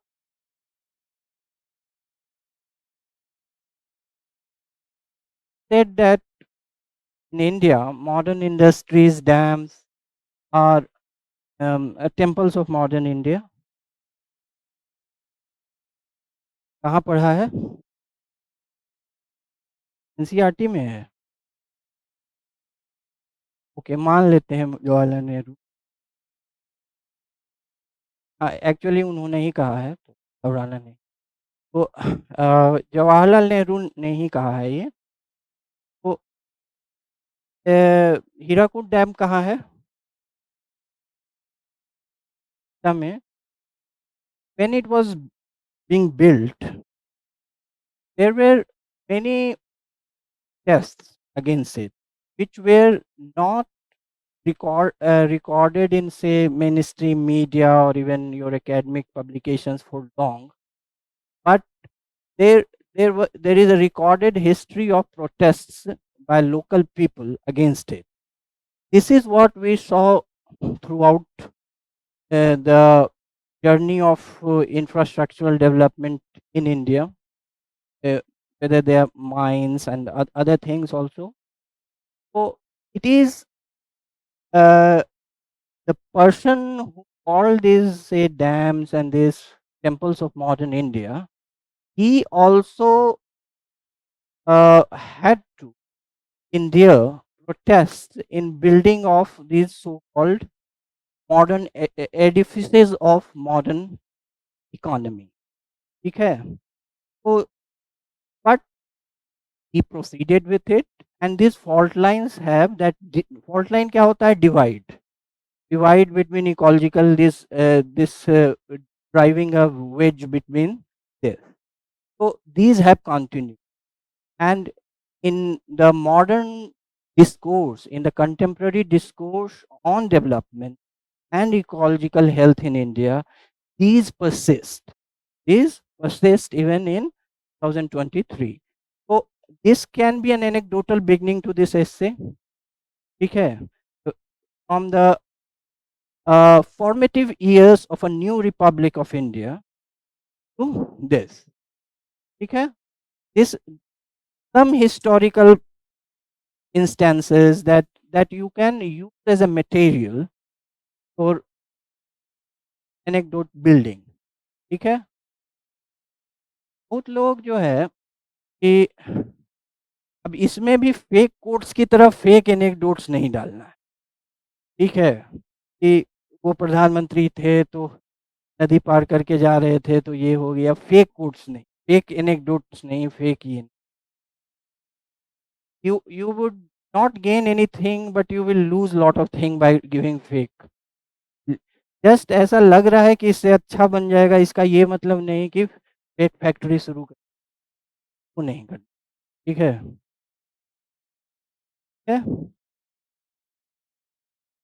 I will come to the conclusion part, but this is not conclusion of this session.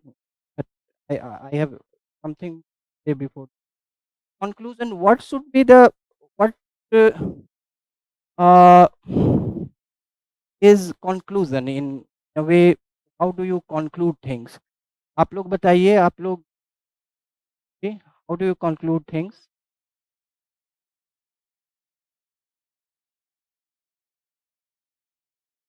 बताइए.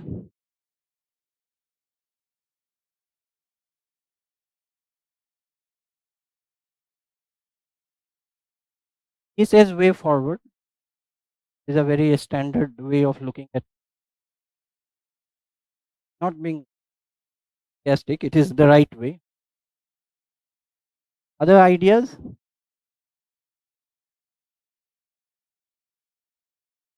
Comes off the top. Other things?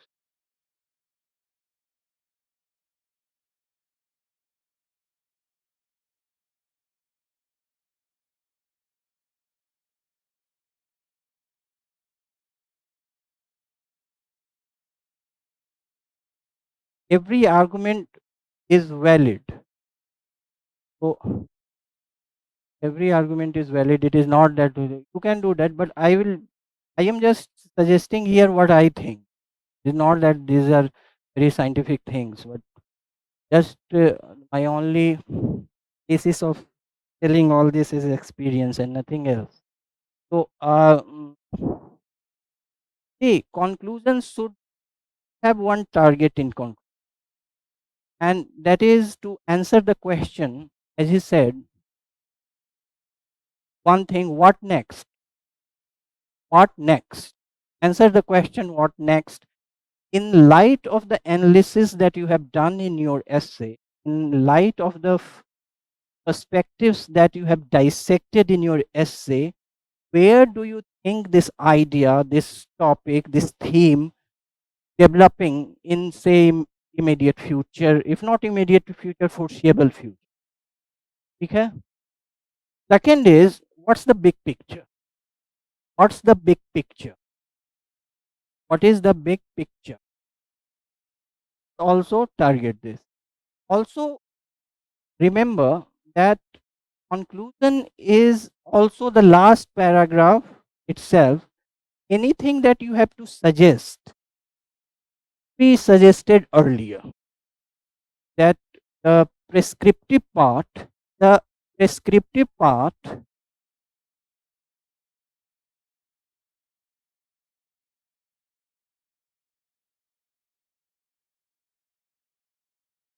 prescriptive part has to be done earlier. It is not that your last 7 8 paragraphs is conclusion. No, your last paragraph is conclusion. Not the 7 8 की series मैंने conclusion ऊपर लिख दिया, इसलिए हम अब 2 page में conclusion ही लिखेंगे, ऐसा नहीं होता। तो लास्ट पैराग्राफ इज कंक्लूजन। एक चीज मैं बताना आपको भूल गया, जो कि मैं लास्ट में बताऊंगा, सब हेडिंग्स पर। सब हेडिंग्स पर का भी एक अलग आतंक है, ये लास्ट में मैं बताऊंगा। तो प्रेस्क्रिप्टिव, तो prescriptive, if you have to prescribe some policies or give some suggestions, give earlier. In conclusion, आप कोई भी एनालिसिस आप देखते हैं, आप पेपर में एनालिसिस पढ़ते हैं या टेलीविज़न में किसी डिस्कशन में एनालिसिस है, ये लास्ट पार्ट, या कोई क्रिकेट मैच का ही एनालिसिस होता है, तो लास्ट में क्या करता है वो, what next, what do you infer from this for the next series? The next series. So it is in modern analysis, it is the duty of a person who has analyzed something, give a big picture of what emerges from these nuggets that you have given. What is the big picture emerging? So you have to answer the question, what next, and also give a glimpse of the big picture emerging from your essay. Okay? If these two goals are attained in your conclusion, think that you have written good conclusion. ठीक है? Topic बताइए conclusion के लिए। ये तो analysis वाला है, abstract essays जो मैं कल डिस्कस करूँगा, मैं कंक्लूजन है वो थोड़ा सा उसका तरीका अलग होता है। That is written, everyone understands Hindi here? तो that is, in abstract topics, conclusions are approached a bit differently for the same reason that I said, that in other topics you have to have analytical depth, in abstract topics you need to have reflective gauge। ठीक है, तो थोड़ा सा अलग होगा, लेकिन big picture वाली बात उसमें भी होगी। ठीक है, तो one thing that you should also be very very clear about conclusion, that it should not be uh, pessimistic, not be pessimistic or not optimistic, can be neutral but not be pessimistic. It should not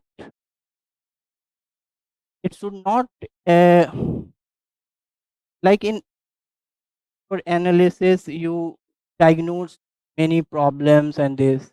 It should not be in the tone कि अब तो सब चीज खत्म है यही होता रहेगा. So because you are in a role of a problem solver. So you have to look at it positive, not positively, but you have to look it in a, as he said, in a forward looking way. So how we can look it in a reformatory lens, corrective lens, or where we go. Lekin this applies for only few topics which are policy oriented and conclusions to topics which have some crisis at the center of it. सभी topics में तो crisis centre में नहीं रहेगा. Suppose there is a topic, right, this is also a topic, and that selfies, the selfies that you take through your mobile phones, selfies are an expression of self regard in our times. Selfies are an expression of self regard or a narcissistic tool of 21st century.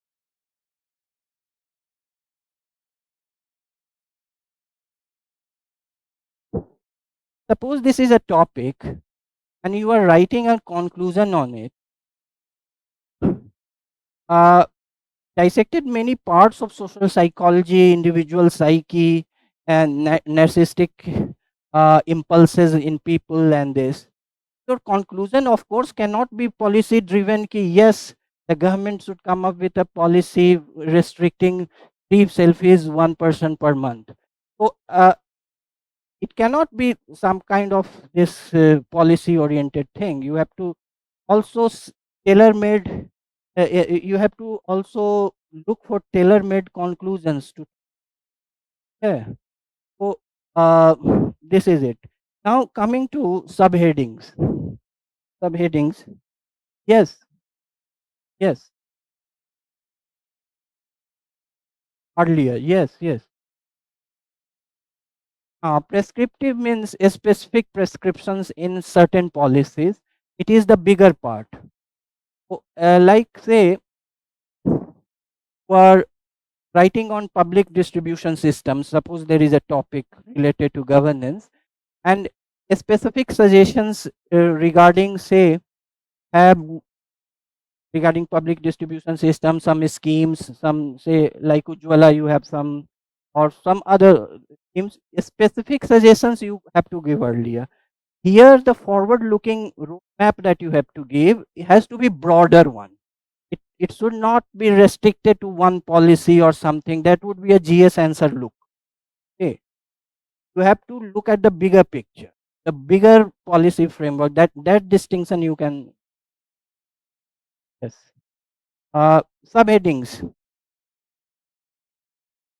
were people who are here who use subheadings liberally. Do you think that subheadings should be used a lot of subheadings should be used in an essay? What? Liberally means generously, बहुत जहां मन वहां डाल दिया. Okay?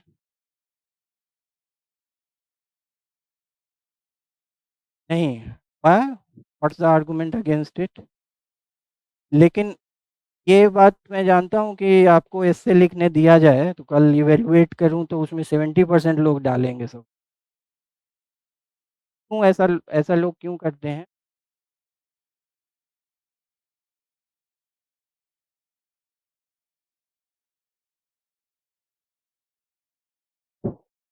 Yes. See, it is for earlier I had few arguments with few people about it. I generally don't like subheadings in essays, but if you are in habit of giving subheadings, you can continue with it. I now see the point why people give it. I uh, that all of us cannot have same kind of flow in our writing skills. Means our writing skills cannot bring same kind of flow. Some people try to uh, somehow build a new set of arguments under a subheading. So it is okay. Means you not be very much say paranoid about not using it or not using. Can go with subheadings. Earlier, I was a bit aggressive about not using it, but I think both ways it works. He is right. Means my point earlier was that if you have weak writing skills, you generally use subheadings because you are unable to gather a set of arguments in a thread. So you try to bring a new thread through a subheading. लेकिन ठीक है जिन लोगों से the the goal of an essay should be that it should not look like islands adrift, should not look like islands adrift कि एक island उधर है एक island है ये it should look like what I used the earlier metaphor. It should look like a relay race, athletes running a relay race, each part passing the baton of one set of arguments to another. ठीक है.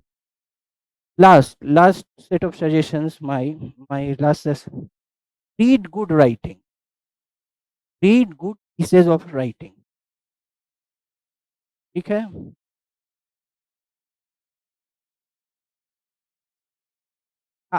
All of you are writing means this year. Don't have time to read books, but you can read some columnists who write well. Okay, who write well. One is Manu Jo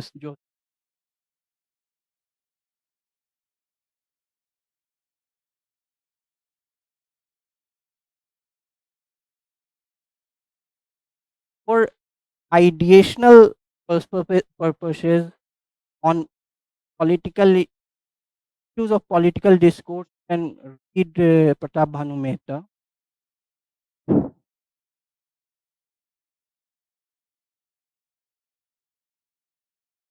Maureen Dowd. Maureen Dowd in New York Times. But I think many people not have access to NYT. You can leave Indian publications का ही बता. Does anyone have any access to NYT? अगर है किसी को तो morning doubt के assess पढ़िएगा उसमें और मतलब राइटिंग और on specific themes. Also, read essays by Bertrand Russell. These Bertrand Russell क्योंकि abstract essays में आपको काम आ सकता है. How he develops ideas and this. But always rely on your original thought process. उससे आप better essays निकाल सकते हैं. But just to see how people articulate ideas, you can read them. On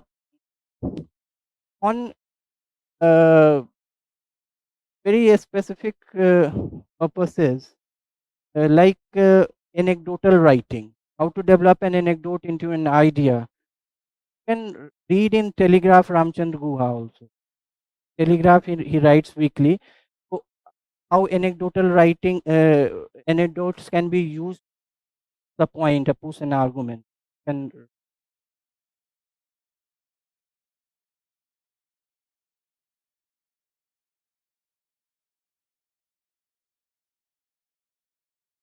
also since the you can be heavily biased by this kind of perspectives to another uh, one stream of political thought or ideational purposes.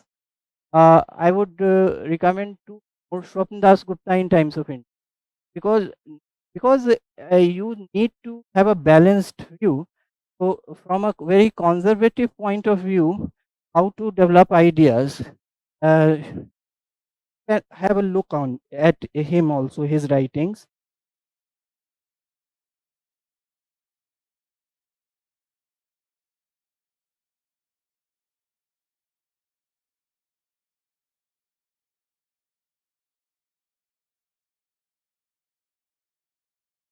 So tomorrow I will discuss the essays that you come if you write, and I can evaluate your essays and give you some feedback, homework. ना नहीं है अभी. So I will conclude today by discussing just just as an exercise, one layer idea. Uh, One topic of last year that we started discussing. You step in the same river twice. Yeah?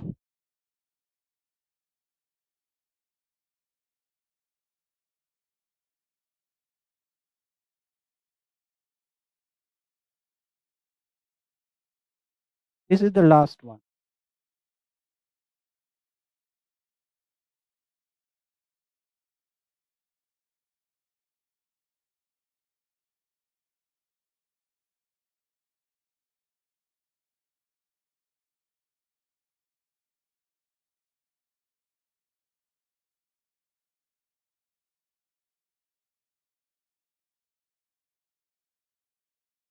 अच्छा for इसमें जो मैंने recommend किए अभी उसमें जो है finding the centre या India wounded civilisation critical perspectives, बहुत पतली सी किताब है, इंडिया वुंडेड सिविलाइजेशन, क्लैरिटी, ये सब VS Naipaul, if you find time to read. हाँ, India wounded civilisation VS Naipaul या finding the centre VS Naipaul. तो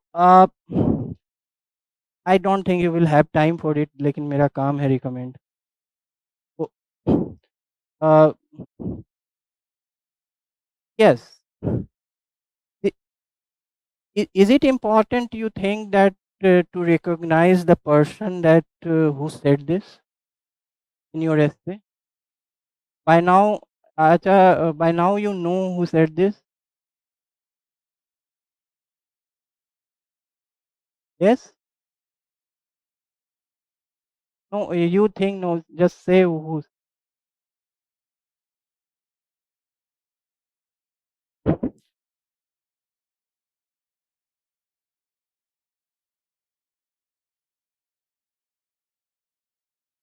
He was a Greek philosopher of around 6th century BC, not far from Bukhara. So he was a contemporary of Parmenides, and he predated Socrates.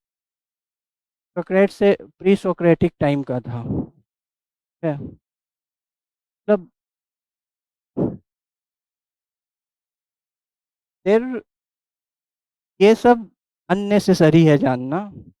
कोई भी ये statement आए, आप अगर नहीं जानते हैं कि किसने कहा है, तो कुछ नहीं है. बस just for information I too. आप tomorrow you will get your own essay paper, फिर एग्जाम दीजिएगा. तो डोंट बी वेरी हैप्पी कि आई नो कि ये किसने कहा है, एक पेज तो इसी पे लिखूंगा. तो it is immaterial. It is immaterial that you know your, the idea is important. Idea is important. एक चीज सिर्फ हो सकता है कि आप कॉन्टेक्चुअलाइज कर सकते हैं. हेराक्लिटस ने ये जब कहा था तो उनके कॉन्टेम्प्ररी थे परमेनिडेस, ये ग्रीक फिलोसोफर थे. तो परमेनिडेस said that he emphasized the idea of permanence, that things are generally permanent, but here he is saying that things are in flux, things are in fluid state, and uh, change is the only constant. So it is basically emphasizing the idea that change is the only constant. If you get a statement like this, your first reaction should be read the whole statement. It is you don't step in the same river twice. It is also saying that river is changing, but you are also changing. So it is not that only river is changing, you are also changing. You may not be the same person after 20 years. So it is not that the environment with which you are interacting, the people with which you are interacting, the surroundings that you find yourself in is has changed. You have also changed. You are not the same person who is stepping in the river Of course, river is not the same, but you are also not the same. So read the full statement. It is not only saying that river has changed, you have also changed. You might have also changed. Okay?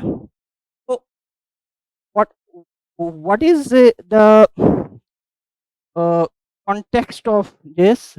Is it is being said in the phenomenal change that we are witnessing in this era of technological growth, or that technology might be outpacing uh, the development. Society may not be keeping pace with society, sorry, technology, and this may be one thing.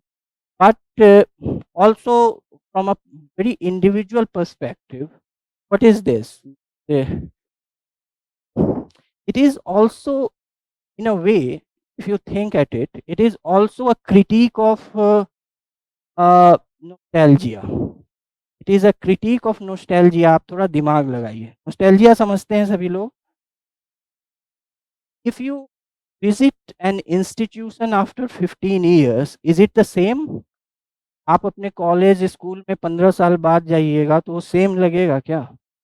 Nostalgic आप हैं, but you have change, the institution has also changed. If you visit a relative after 15 years, if you speak to a relative who may have a different memory of him 15 years back, but he may not be the same person now, and you might not be the same person now. So it is basically on a personal level also saying that it is a critique, a very subtle critique of nostalgia. You can also put, never ever be less confident of putting yourself in your essays. लोग क्या होता है कि अपने perspectives और emotions पे ज़्यादा confident नहीं होते हैं, चाहते हैं बड़ी बात करो, मतलब देश की बात करो, राजनीति की बात करो, सोसाइटी और कुछ एनवायरनमेंट की बात कर दो। लेकिन आप अपने एंगल से भी एब्स्ट्रैक्ट एसेज लिख सकते हैं, मतलब बिल्ड कर सकते हैं अपने मेमोरीज में, and that shows more originality. That in fact reflects more originality, that you are capable of putting your thought, your lived experiences into written word. है। और एक और बताइए, हिस्ट्री में हिस्टोरिकली जो पैंडेमिक की हम लोग ने बात की है उसका तो एंगल है ही, एक और एंगल है कि it is also a critique of historicism in a sense. It is also a critique of his philosophy of history put by Hegel and Marx, like in contemporary terms, that this is how history will progress, and uh, like the teleological idea, like we are instruments in the hand of history and we are just playing part. But like Popper said, that history is full of possibilities. It can develop anyway. We don't know that we are not stepping in the same river twice. Even if, say, in Marxian term, there is, say, a struggle, a class struggle between the bourgeois and proletariat, he failed to predict that what forms capitalism can adapt itself to, the flexibility of capitalism, because capitalism in different eras became, it took different forms. It was not the same capitalism stepping in the same world economic system twice. Yes,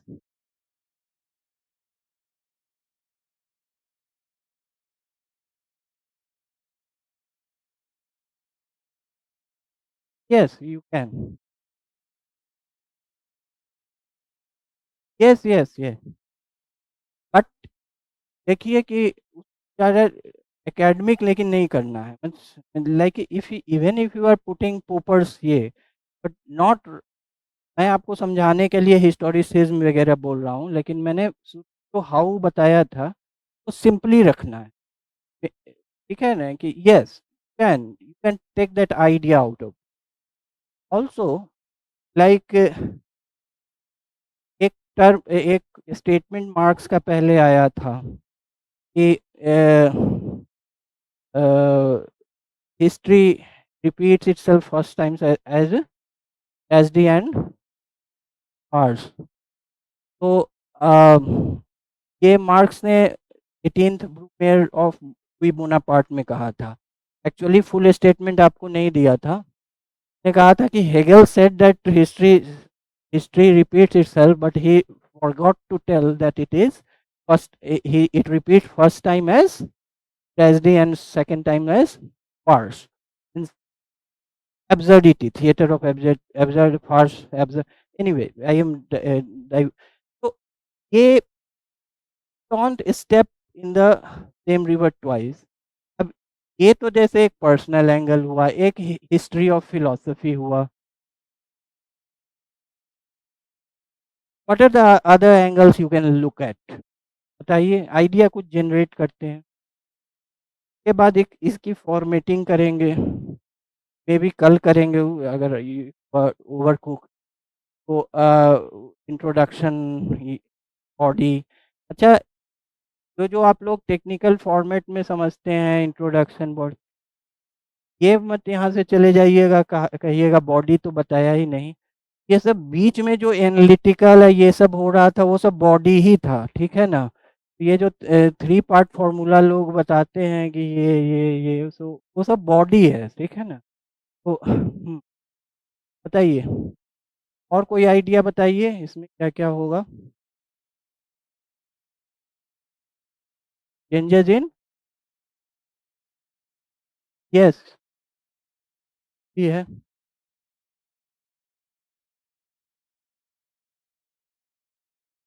yes, like से national level पे कई चीज़ें बोल सकते हैं, like से the हाल के चीज़ें जैसे separatist movements like Khalistan movement in 80s and the revival of Khalistani movement in now in the present period.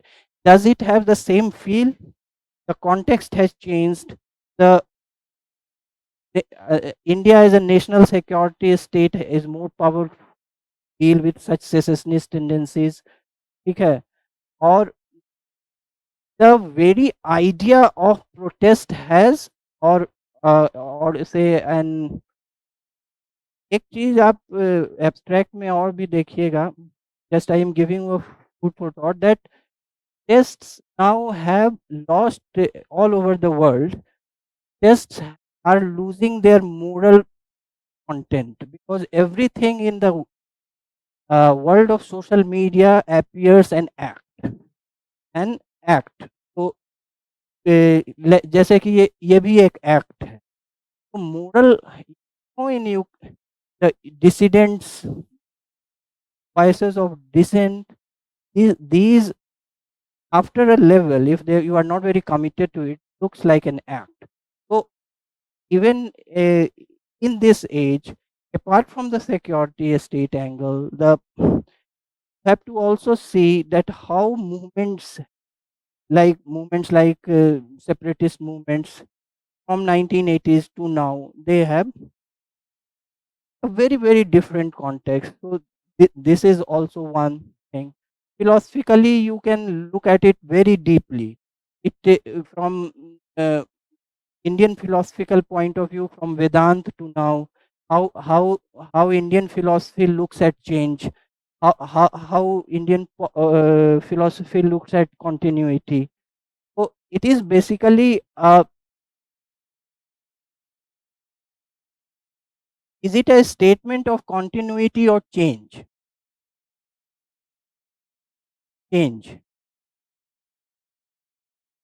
Is it a statement of continuity or change at a philosophical level?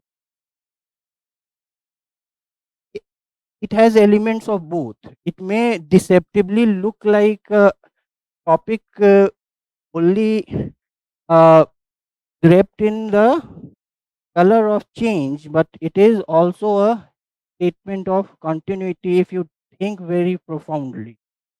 So we will do it in proper formatting maybe tomorrow. Any other question? I am wrapping it up. Hello, sir. Yes. Can it be a question of evolution?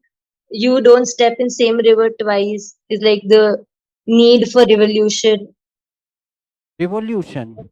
Evolution, Evolution. like Yes, Darwin. you can. Yes,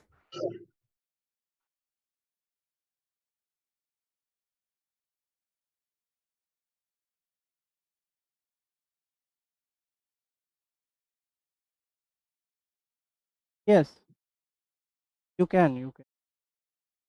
Everything is valid. Everything, every argument is valid if you can properly put it. It is not a science. कि यही चीज ठीक.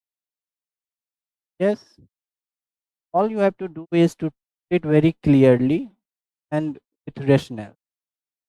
You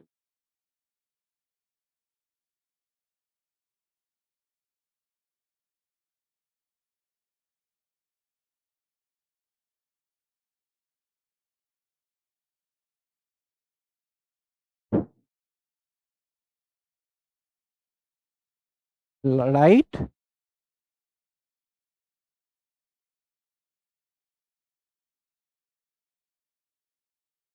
Can you can also he has asked a good question. Change and continuity. Also, you can give counter argument. It is not that you have to agree with the statement. You can also scrutinize the statement and put it under critical scrutiny. That this may not be. There are change. There are things which don't change.